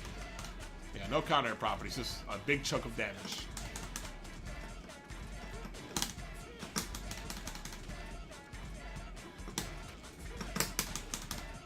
That could wall splat, the 4-4-2-2. Same thing off of this. So if you want a wall splat instead of spiking them, you can do 4-4-2-2 in those situations. And that would wall splat from pretty far away. You'd be surprised. Kind of like think of it like Kazuya's Hell Sweep. It probably wall splats at about the same range, maybe even a bit further from the wall. Oh, this whole string is guaranteed on counter hit? 53 damage counter hit string. I mean, you know, that's good damage, but it's not worth it. Because people will just duck the second hit. It's a lot of damage, but it's like, whoop-de-fucking-do, right? Like, think about it this way. Remember when Dragunov's back 4-2-1 did that much damage? It's not what it used to be now, but it did about like 50-something damage, and the whole thing continued on counter hit. But not only that, yeah, the last hit was duckable, but it was mid-mid before the last hit. Mid-mid was safe, and then the last hit by itself was plus on block, +5 in Tekken 6, +4 in Tag 2. Now it's only +1. So there was a reason. Like, yeah, even though you could duck it and it's super risky against good opponents, you had like ways to fuck with them, and it was still good if they were to block it. This shit, if they fucking block it, it's trash. It's just, I'm gonna duck the second hit, the end. You know, this shit's trash. I would not, even though it is a counter hit string, I would definitely not recommend using it. I mean, I know you probably know that already, Doomshine. I'm just saying that for anybody else thinking about, oh, it's a counter hit and it combos. Like, for a lot of damage, it's not worth it, trust me. Alright. We were talking about 4-4-2. So, in a neutral situation, 4-4-2-1 is like, it's a good move in general. This is one of those that make, you know, it comes out faster than it looks because he moves forward so much during. You get the forward for like the dash input, and then it moves forward beyond that. Right? You know what I'm saying? So it really like it does a good job of clipping people who try to get cute. So it could get people to stand still when you dash in, basically. It's probably very difficult to sidestep, probably.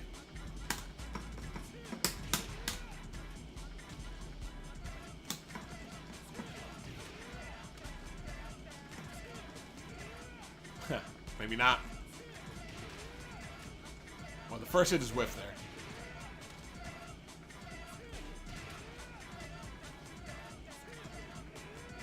So you got to go right, really. Yeah. If you go right, the moment he moves forward, if you go right, this move is done. But you have to wait till he's going forward to actually input the move. If you go forward, you know, if you go right at the wrong time, he'll catch you. That's for sure. And it naturally seems to track to his right side. You might be able to get around if you time it late. Maybe. Yeah, see? It's more strict to go in that direction. If you want to go to your left, his right, you have to time it a little better. But still, it is a forward move, so there is that inherent tracking that is always there with forward moves. If you use it at the right time, think about it like Paul's forward 2-1, same thing. Same thing. It kind of has the same thing going on. Another thing about it is Paul's forward 2-1. The only difference is the high option doesn't require just frame, and is 2 frames worse on block at -5 instead of -3. So yeah, he can't really sidestep after the way Paul can. It does push back actually. One backdash will make that whiff.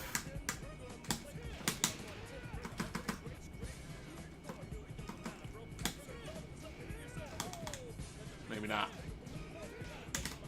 Yeah. Really good. Very good. Very good. Alright, 4-4-2-2 is just a little fake out tool that is very unsafe. -24 on block. It is +8 on hit, so you're at least safe if it hits. But yeah, it's there for trickery, for you to go into full crouch and forcing a full crouch mix-up and nothing more. And let's test punishing forward 4-2-2. It might push back a lot, actually.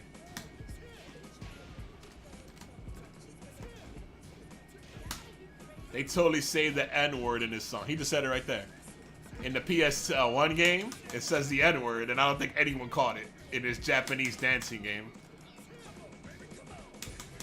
Really good.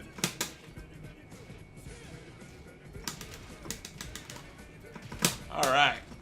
-14. No hop kick for you, Miguel. Eat shit forever. I mean, it's not... I wanted to use it just to test it, but it's not reaching anyway, so whatever.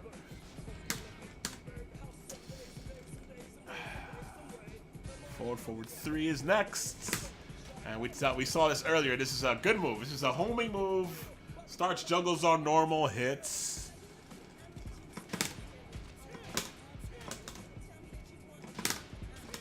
Good pickup for good. You have to dash for it, but dash down back 2.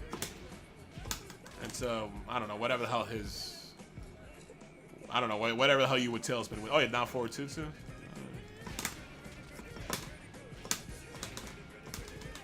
No, that doesn't work. What will you tailspin with? Very good. Very good.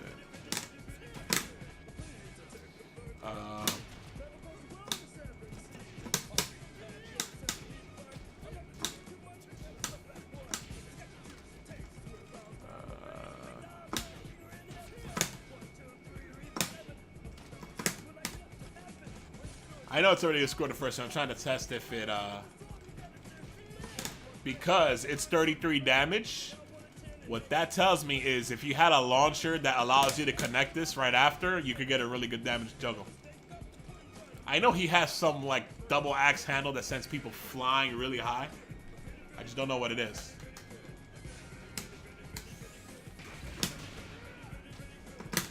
So, it doesn't work there, but...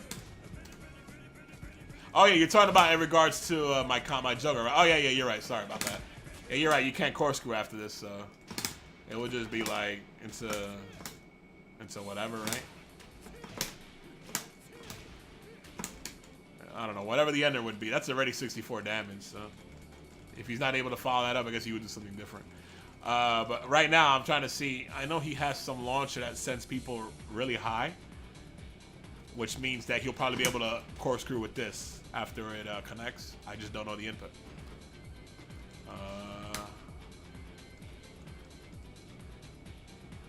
probably out of Savage stance, isn't it? There it is. There it is. Right? So you could definitely... Yeah. So that's one place you could fit that as a filler. That's probably the best follow-up to that and to whatever juggle. It's a lot of damage in one hit on that. That's a good move. Oh, well, I think it's a good move. What is it on block? -9. That's a good move. No pushback, right? Yeah. Oh, some pushback. Some pushback here. You get them to block the tip. Maybe you could, Oh, man, look at this. Look at this. Look at this.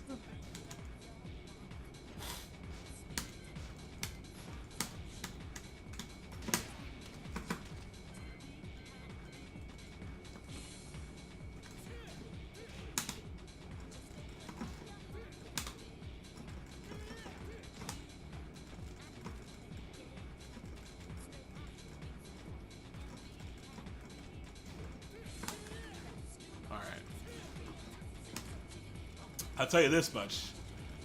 If you get them to block it, if you get them to block the tip, most lows, they'll have to dash in to hit you, probably. Most lows in the game, not all. Miguel Miguel has some good range on some of his lows, like down 3. But if you get them to block the tip, most lows in the game, you're not going to have to worry about it if you backdash. See, that reaches. Alright, let's get some more space.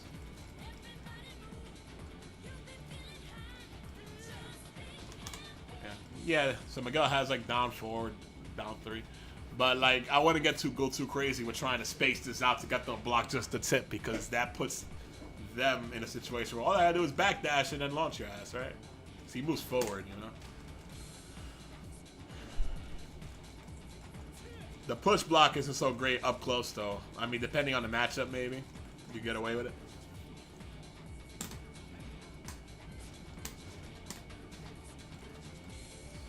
That's a good move, though. All right, so forward, 3. Damn, 39 damage, huh? All right, back forward 1. Ooh, this is an auto sidestep left move.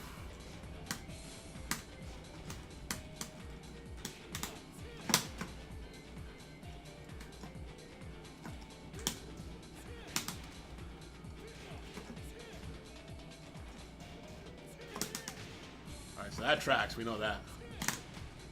But yeah, it blows up linear moves for sure. Back forward 1, that's -8 on block, knocks down 21 frames. Alright, now it's nice that it auto sidesteps and all. Alright, there might be one use for it. Let's do something.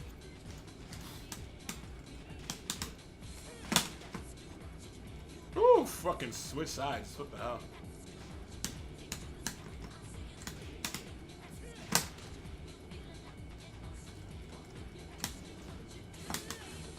Nah.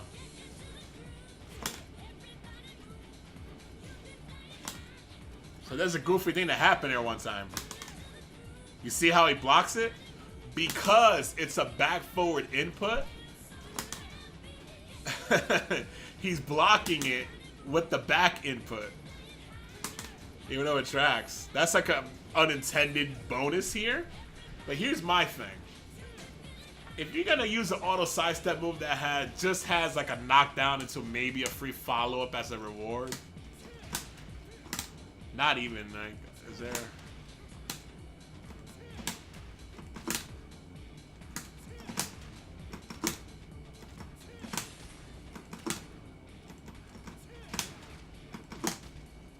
Yeah, it's like a free follow-up.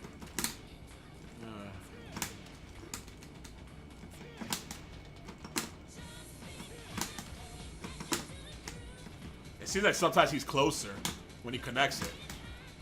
See? And then if he's close enough, you can get that.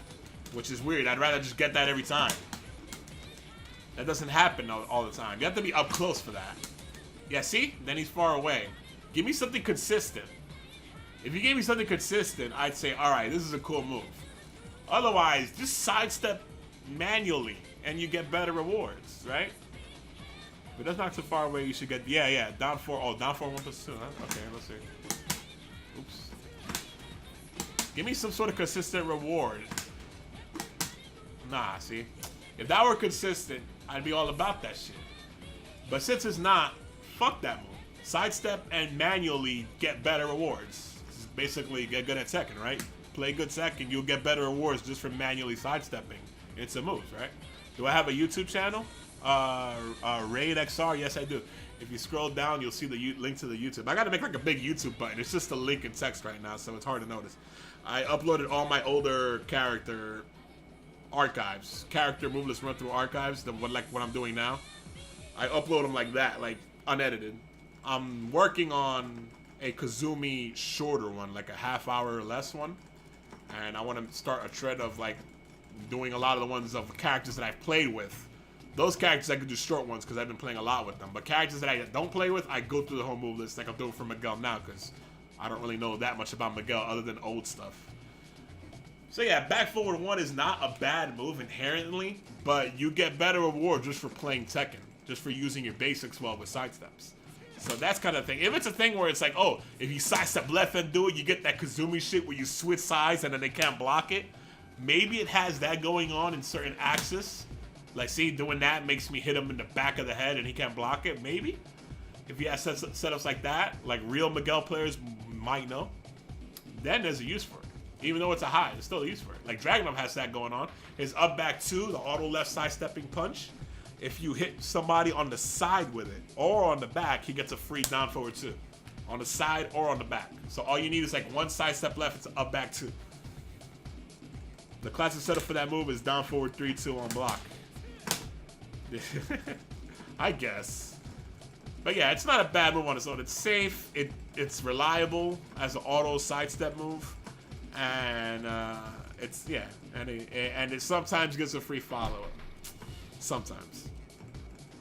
So yeah, it's not like it's useless. It's just you get better reward for playing, you know, getting good at your basics. All right, so that's it for forward, back forward. Now we got while running, and he just has one while running move. His version of a slash kick. It's a unique one animation-wise. His slash kick is while running 3. I think this is a super linear slash kick. In some instances, slash kicks you can pretty much always sidewalk, but you have to time it well, or it's easier to walk in one direction. I think his is supposed to be not as good as far as that goes, tracking, but it is plus on block. According to this, it's plus 9 to plus 10, so you're gonna see plus 9. It is 23 frames, so it isn't super slow. It jumps on frame 3, which is interesting. If I'm not mistaken, that seems fast. I mean, that's not something I'm gonna be able to test because it's gonna be like block something in an instant while running 3. I'm not gonna be able to test that really, but that's, you know, if that's true and it jumps on frame 3, that's pretty good.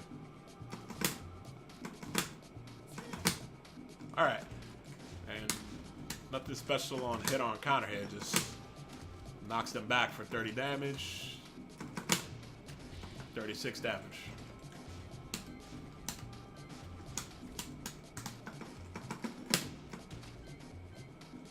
Sloppy, but whatever.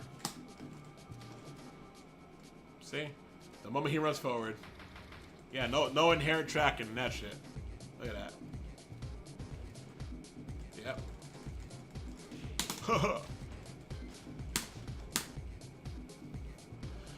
Alright, next we got while standing.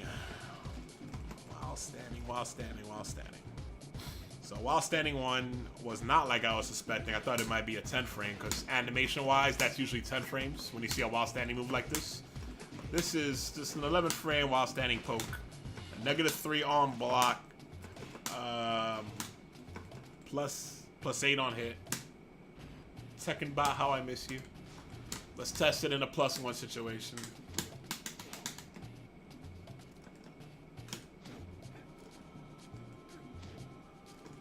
Huh, that shit sucks. Alright, well, it does go into Savage stance if he holds forward. Same frame data. So if you want to punish while standing negative 11 or 12, or I guess in Miguel's case also 13, with 11 frames, you could go into Savage stance with +8. Push back a little bit though, but you know, whatever. All right, next we got. I'm gonna skip the list here a few and go to while standing 4.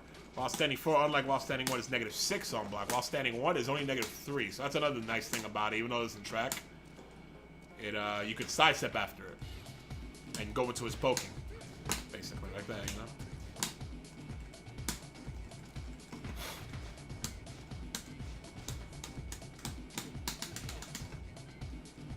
Oh, sorry, wrong move.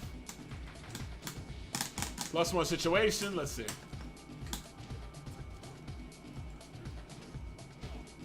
Okay, I was about to say, his while standing 4 better trek in at least one direction. Alright. There's an important thing to know. Never mind. I was about to say, if any situation where you force crouch, if he's crouching too, I can't think of any though. If it was down back 4, then that'll be 1. So never mind. So yeah, you gotta go right for this baby. Ooh.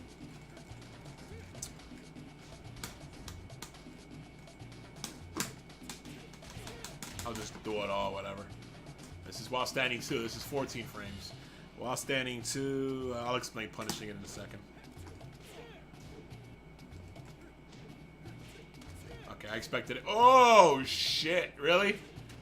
Oh man, was this? I think this was always a thing with him, which means the while standing 2 into the was it 3? While standing 2 4. That might be even more significant than I thought. I think that was always an issue with his while standing 2 though. Yeah, see. So the thing about that while standing 2 is his launcher, Alphavit, the second it had to connect, and his natural combo the first 2 hits, right? Like this used to be his while standing launcher.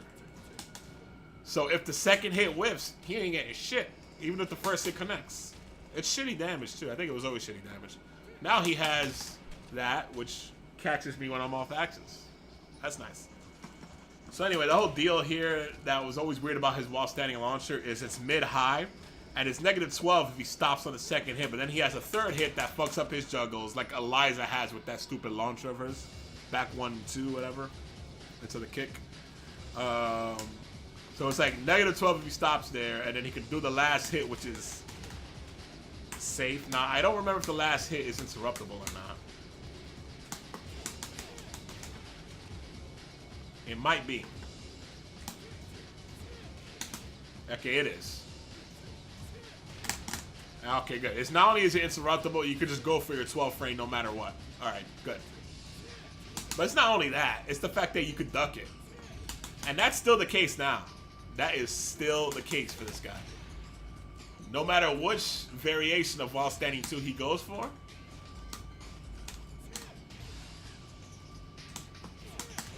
it's all duckable after the first hit.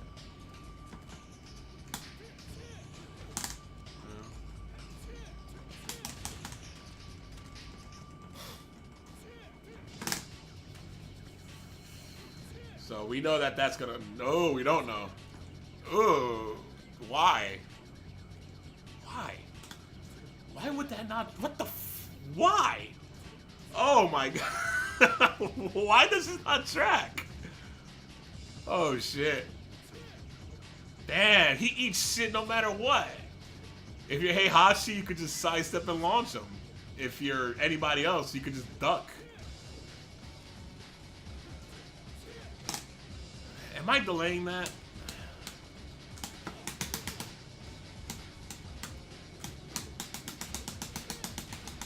By the way, I still believe in Miguel. This doesn't change that.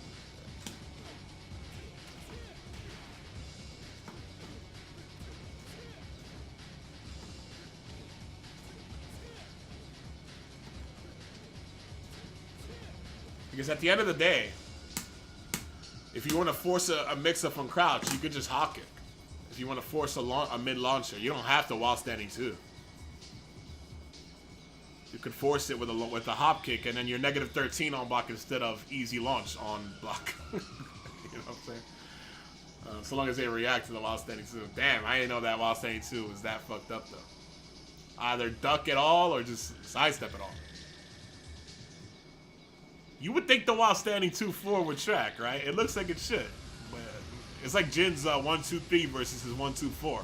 Of course the 1-2-4 tracks. It's the spinning roundhouse kick, right? While standing 2-4 is like a spinning roundhouse kick. No, it doesn't track. Like Tekken has that's one thing I hate about Tekken. Obviously it's for balance considerations, although I don't know what that balance is there, but it's weird balance considerations, but whatever. It makes it so it's like you can't use visual indicators to determine how a move works. That's one thing that Virtua Fighter always had going for it.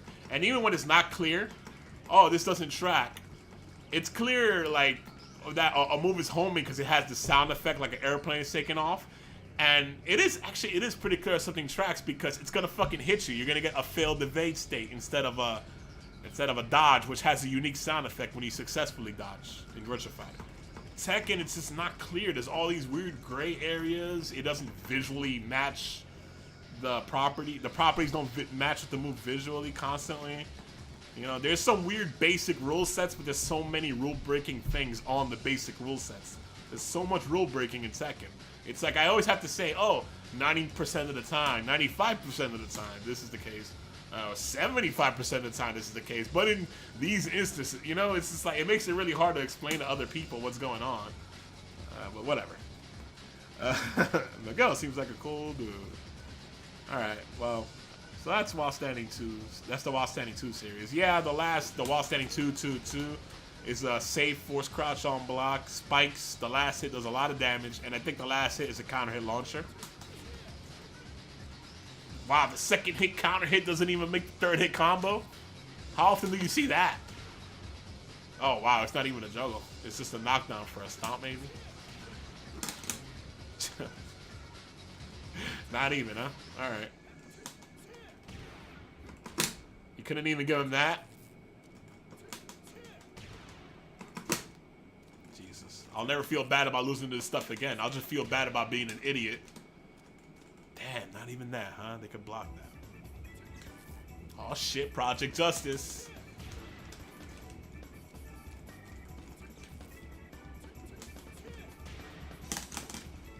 Alright, maybe that's guaranteed. It looks like he was in the middle of getting up, but not fast enough to block. But then again, remember that Lars shit? Tap up, hold down back.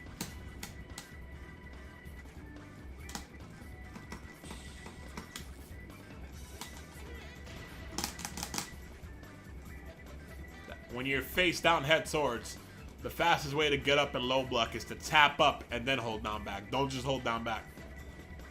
I learned that from Lars. I learned it from you, Dad.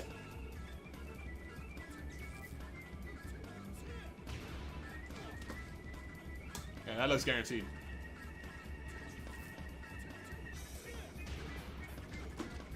Yeah.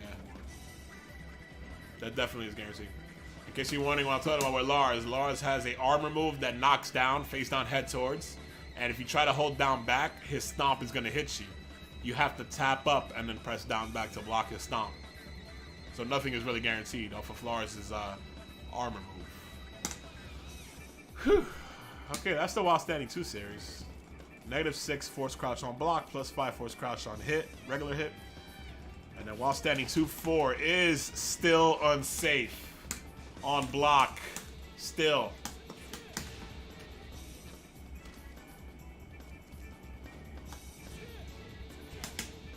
Oh my god. All that, and then they still made the high extension unsafe. Weird. Weird, weird, weird. Weird decision making going on here. I don't know what they were afraid of with making these moves good. I guess I understand them not wanting Miguel to have like a 14 frame while standing launcher for pressure. I guess. Right? I guess. Because then if he hits you with this and you go for...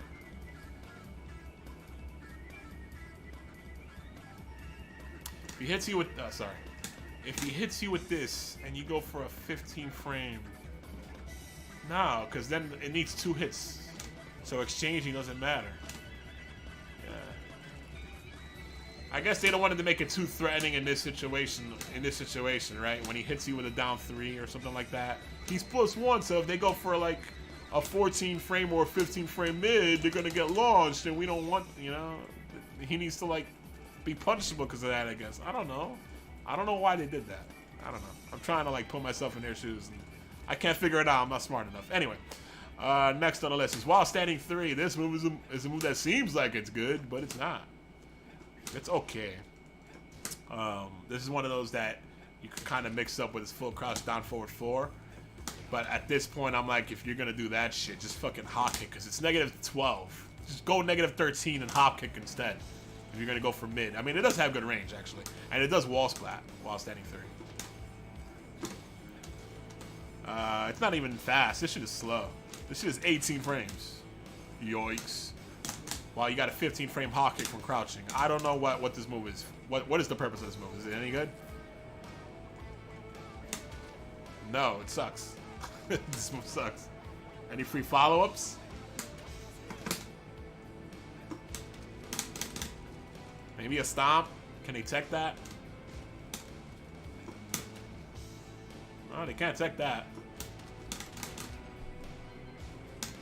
Record him doing it to me.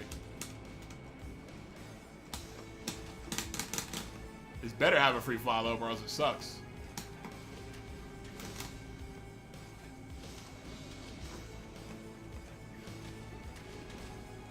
Yeah, that was guaranteed.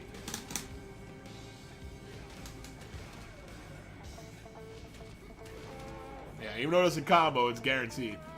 Hey, Bosman, thanks for the host. It used to be safe. They made this shit unsafe for another one that they made weird for no reason. Huh. I mean, Miguel used to be good, but he wasn't like a problem before, right? He wasn't like so good that they had to like nerf him hard. It feels like they nerfed a character that was like on the upper mid tier, and then he nerfed him into like mid to lower mid, right? Like when he didn't really have to. They just have to maybe cut some stuff off the top. Maybe nerf him in little bits and pieces, but they gave him a handful of like nerfs that seem small individually but all add up to be really big. It's just weird decision making. I still believe in Miguel. I think he is viable. That doesn't change. This doesn't change that. It's just weird because, like I said, you can still hop kick from crouching. As long as you're forcing a mix up and you're up close in their face like you should be, you could hop kick. But I guess that's there too, and it does give you a free stomp if you're not slow like I just was. 43 damage. So you got something. Alright, so -12. Record.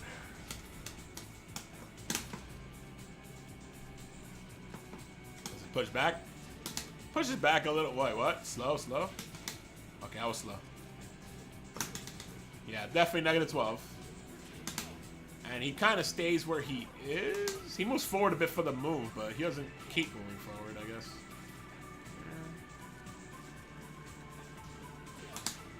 Yeah, alright, well, even Miguel's short-range 12-frame Punisher is reaching consistently, so it's not that great. I suppose it wall splats at the wall. Actually, it might not. That kind of knockdown, that's like Brian's forward 2-1-3 or 2-1-4, whatever the fuck it is, where that does not wall splat. That's what that knockdown looks like, so it might not wall splat. Well, it's just the tracking on it.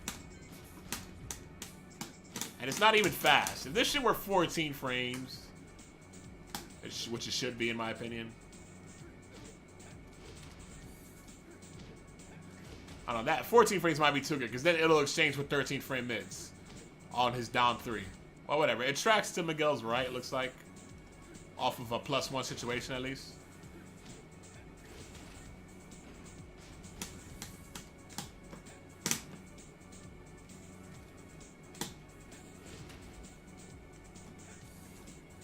Yeah, see? Only off of the down 3 it'll track to his right, but in general, it doesn't track walk, it looks like. Maybe step it does, but not walk.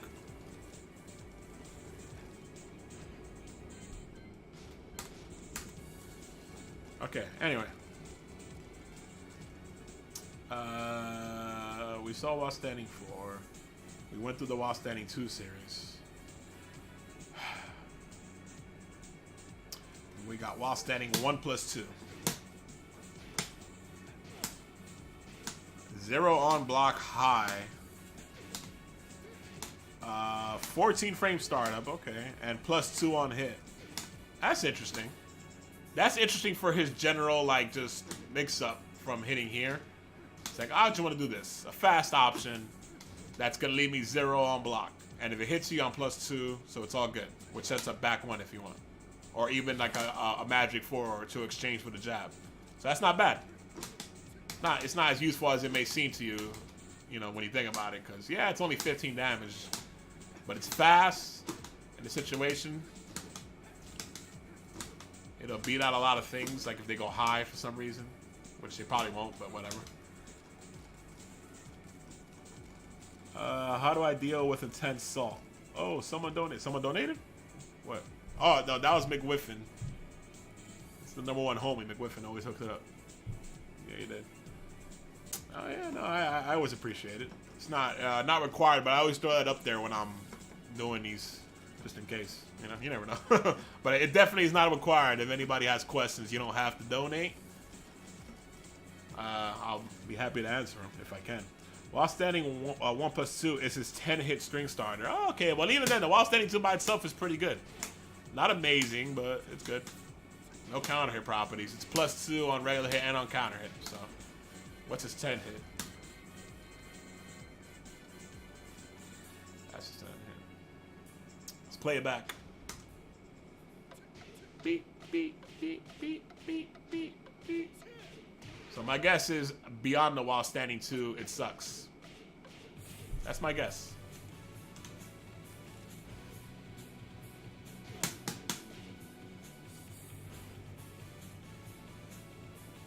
Wait a second. Wait a tick.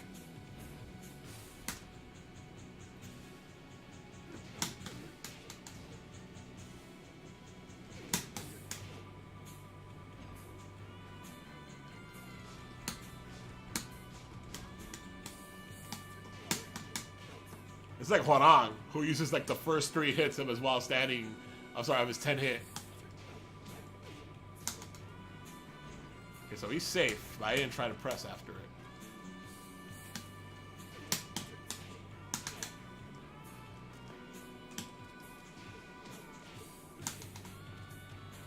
I might have been slow there.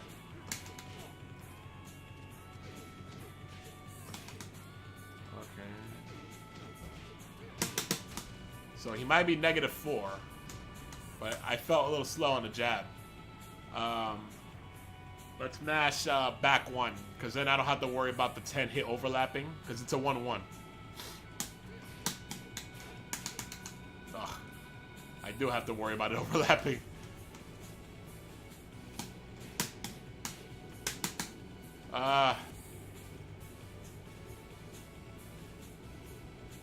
Trying to think here.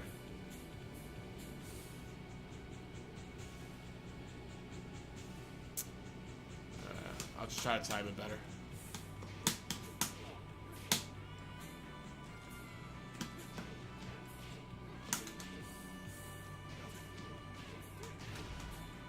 Ah, see, I was definitely slower there because now I'm beating him out. Salty about getting scrubbed out. Well, then my advice is just stop playing. Stop playing for like a day, maybe 2, come back later. That's really the best. Any situation, no matter what the game is, if you're getting salty, just step away. Just step away. Take a break. You know, if you've been playing it a lot for like a while now, like a couple of weeks, put it down for a little longer than a day or 2. That's the only good answer. Well, the answer depends on what you're salty about. If you're salty about your own failures, I recommend trying to find a solution, plan that you believe will fix the issue. Yeah, that's a straightforward response. Yeah, like, you know, or like just avoid playing against other people for a bit. Just do some lab work, do some training. Train up on some basics. Get better at, you know, work on your hit confirming on your throw breaks and shit. Or, like, step away, play another game. That's the advantage of, like, me playing these JRPGs and this weeb shit in between all my salty fucking... You see how angry I get? and then I start talking shit about my opponent, and then I lose even worse, and then I get anger, and then I lose even worse when I get... Just put it down for a bit, man. You know, I gotta always remind myself, like, if you're not someone that's going to tournaments to compete and shit, you don't really have to force yourself to get that hardcore practice in. You just gotta play as long as you're having fun.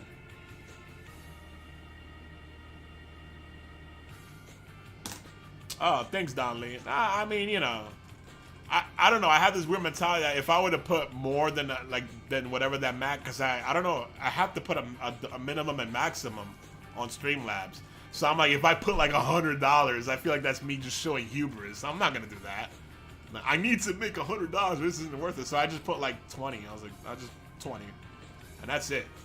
So just yeah, that's fine. That's fine. I'm all good. I'm all good. I appreciate it. I'm all good. So yeah, if you're salty, just put it down for a bit, or just lab for a bit. Stay away from playing other people for a bit. Believe me, as someone that gets fairly emotional myself when I play competitive games. Believe me, man, I used to play League of Legends. I was a real motherfucker. I'm not gonna lie to you guys. I'm more mature than I was back then, but I still have my tendencies. Don't get me wrong. So I knew I gotta stay away from team games.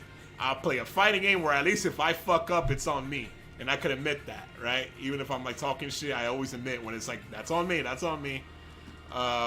If I'm in a team game, it's just like, oh, do your part, you know? It's a bad mental state to be in for me. I know other people are fine with it, I'm not, so I don't bother. So anyway, yeah, so While Standing 1+2 seems good. And you got, you got this whole series here, which was safe on block. And natural combo, 33 damage, and appears to be -4 on hit.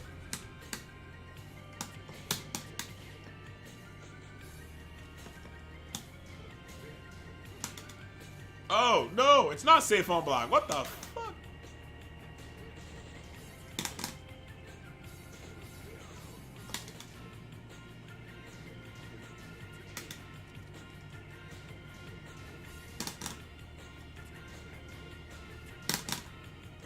So it's -11. Of course, the can hot kick it too. Can you hit confirm?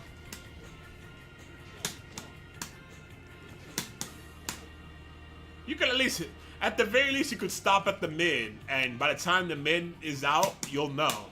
You'll know that you got to do the last hit, like a Mishima 1-1-2, basically. Actually, it's a little more strict than that. But you could totally hit confirm before the third hit. Now the question is, if you do that,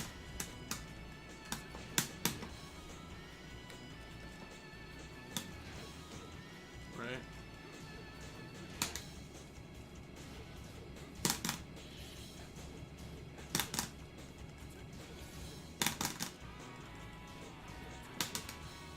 Okay, still -11. Now,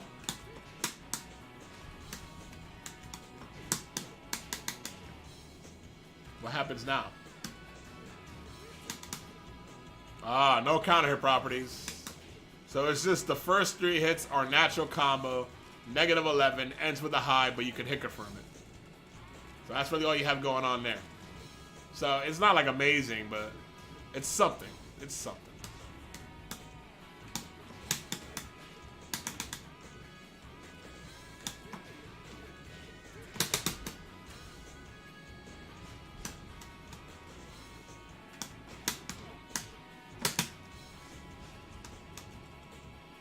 I got him to exchange with the jab before. I can't seem to get that again.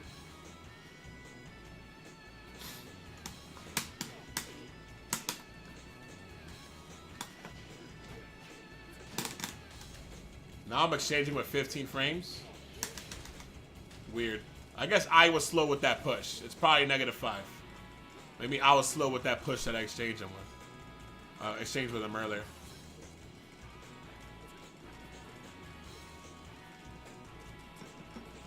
If I wasn't, then it seems to be -4 at best on hit. You definitely cannot sidestep it. Alright, well, now let's see what the first hit tracking is like, in case I didn't test that yet.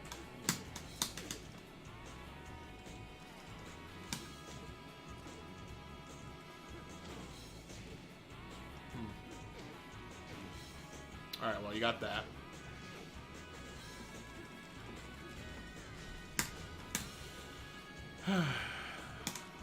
Less risky 14 frame while standing option, but it is a high. So next we got the full crouch moves. Full crouch down forward 2. This is a weird move. On hit, he's +7, and Lord knows he has to because he falls on the floor, right? So, does that open up wake-up kicks as counter hit tools? I think it does.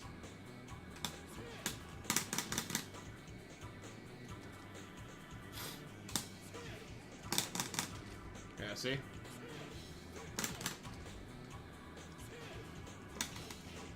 But the only thing is I have to swing. Like with a fast mid that does not hit grounding, right? What's a 14 frame mid? I don't think I have one, do I? I mean, of course, the hot kick's gonna work. I crush. 15 frame mid loses. I don't have a 14 frame mid, do I?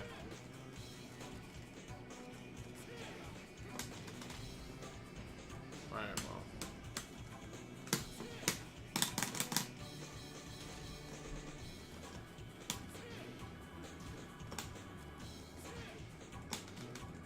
Okay, mid beats up the 15 frame mid. What about 13 frame? Yeah, not the 13 frames. And 14, shouldn't it exchange? It beats out a 15 frame mid, but it loses to a 14 frame high? Doesn't make any sense.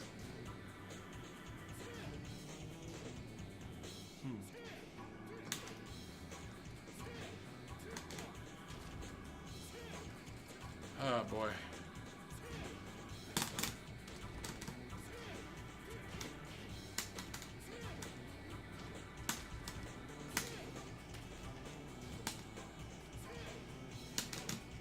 I forgot what's 14 frames. No, that definitely not that. Not that either.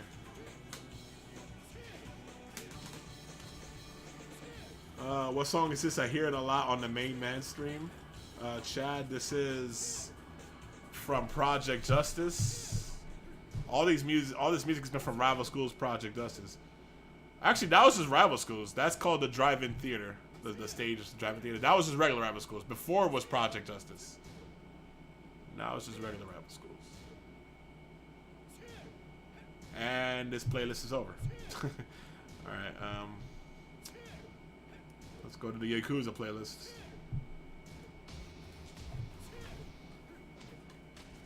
So here's another thing about this.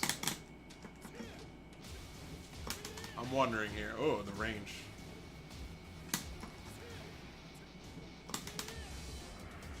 Okay, it's not that bad. I was worried about his positioning making this stuff worse on block, because I always forget which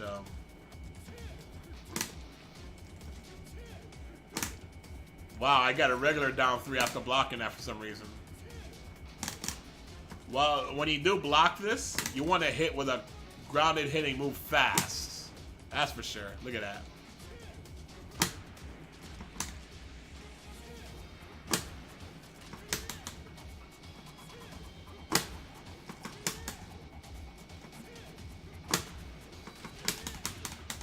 There you go.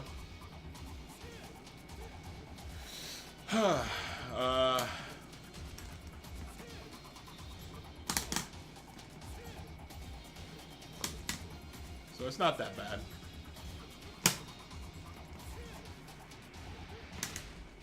Okay, well, it's negative 14 at least. 15 is not reaching.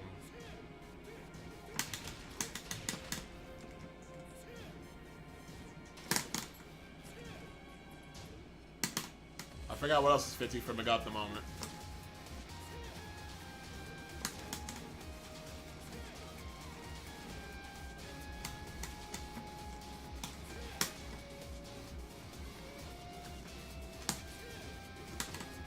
Okay, so you can punish Miguel for sure for doing that shit on block. You just have to punish him with a grounded hitting move that's fast enough to catch him doing anything. which shouldn't be hard to find for you. You can just do your fastest low poke that hits grounded if you don't want to think about it, I guess. But on counter hit, he gets I think a combo. If you get up fast enough.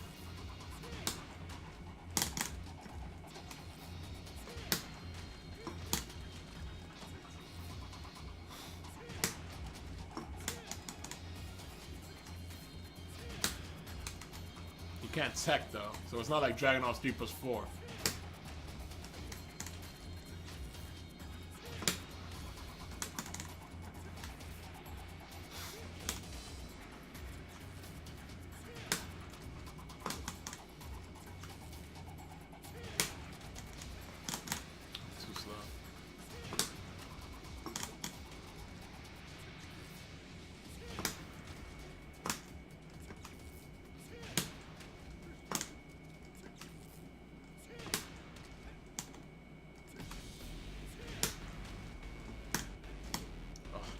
So I got Yakuza music playing now, which reminds me that Yakuza 6 comes out this upcoming week. I think it comes out Tuesday. But I might have some more schoolwork to do. I got a project I got to hand in on Wednesday. And I might get some work to do on Tuesday that might be a lot of work. Because I was absent last Tuesday, so I might have to catch up. Is there a good combo? You get while standing 4 down. Yeah, I thought so, but damn, that's not easy to do. You gotta confirm. The confirm part isn't hard, but then you have to get up, and you don't get up crouching because you don't tech. So you have to manually get up crouching. And then, I mean, it's not as hard as I'm making it seem. It's just a weird thing that I'm not used to. Like, Dragunov has a weird juggle off of his 3+4 like that, but you have to tech towards the background, I think, with punches. And then right when he lands, and teching wakes you up crouching, so then you just while standing 4. Way easier to do than that, and you get a full combo in Dragunov's case. Still, that's good damage. And this is not really like a launch punishable move. But if I were to guess it, if you were to throw away your punish, you could probably like mix them up. You won't get a lot of damage from mixing up. You should just take the free punish. It's not like it's tag 2 where you fuck people for staying on the floor. Or like if you're Marduk and then you grab them on the floor and toss them into the air for a juggle and shit.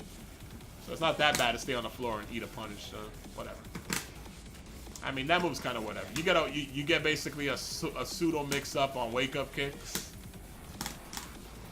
Or you can just hit them and then side roll and then get up to fuck with people. It's a weird move. There's not any moves in this game that I really like that. And then we got the thing that actually allows him to mix up in full crouch, which is the low sweep. Really good, obviously, and I've showed this off a few times. You get a free forward 2-1 or forward 2-2. You don't have to crouch cancel first, obviously. You can just tap forward after you recover and do it. And then if you have Rage Drive, then you crouch cancel. And then you get a combo out of that low. That low is obviously horrendous on block. So now that we got those two things out of the way, let's test the... You're not going to frame trap into either of them, obviously. It's just a regular-ass full crouch mix-up. Think like lost slide, that kind of shit. Your classic full crouch mix-up, right? But we want to test the tracking on that and the down forward 2 from full crouch.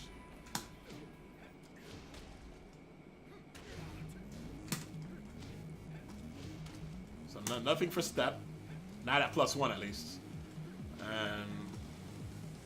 But it doesn't track walk at all. The startup on the sweep, according to this, is 22 frames, so it's actually not seeable. Like, it's one of those where he's going full crouch, so he's obviously thinking about maybe sweeping you, you know, but, like, that's about it. It's 22 frames. You're not going to, like, react to 22 frame sweep. For the most part. But it is doo-doo on block. Delayed hockey, baby. I wonder if you could get 4-4-3 off of that.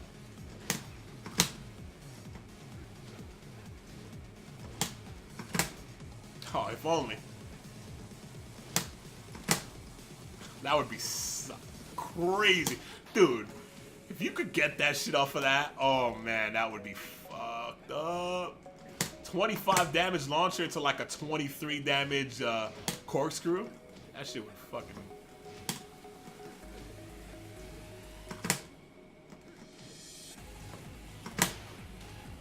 That's a punish. Hey, Hachi style, alright? The question is, do you get more damage from that or that? I'm guessing the delayed hot kick personally, but what do I know?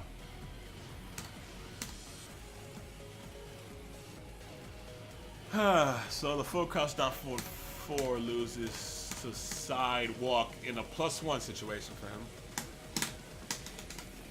That's not for it. Yeah.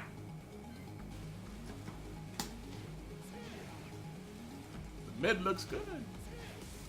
All right, at least the mid looks like it might, in one direction at least.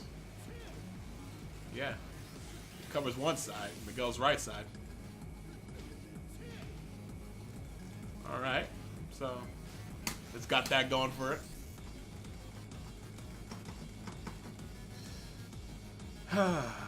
Nothing on counter hit. Oh, same animation. So that's it for full crouch.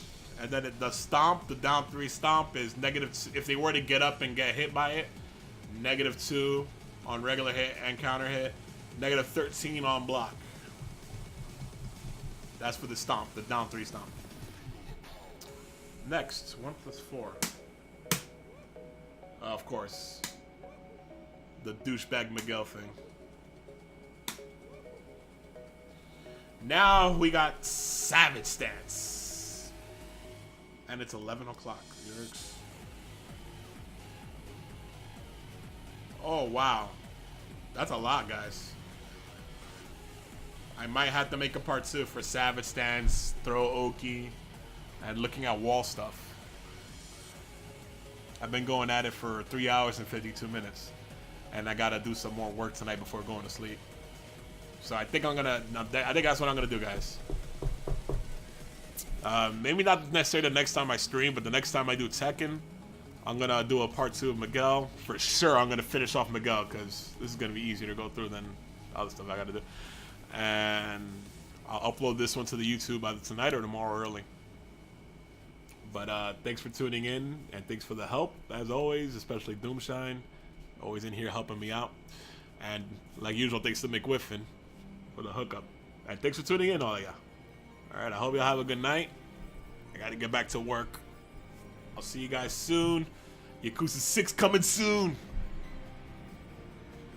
And we'll do Savage Stance Miguel next time I do Tekken, and throw Okis, maybe some combos, I'll look them up, and wall stuff. Because Miguel's definitely has a decent wall game, even if it's not as good as it used to be. Alright, take it easy.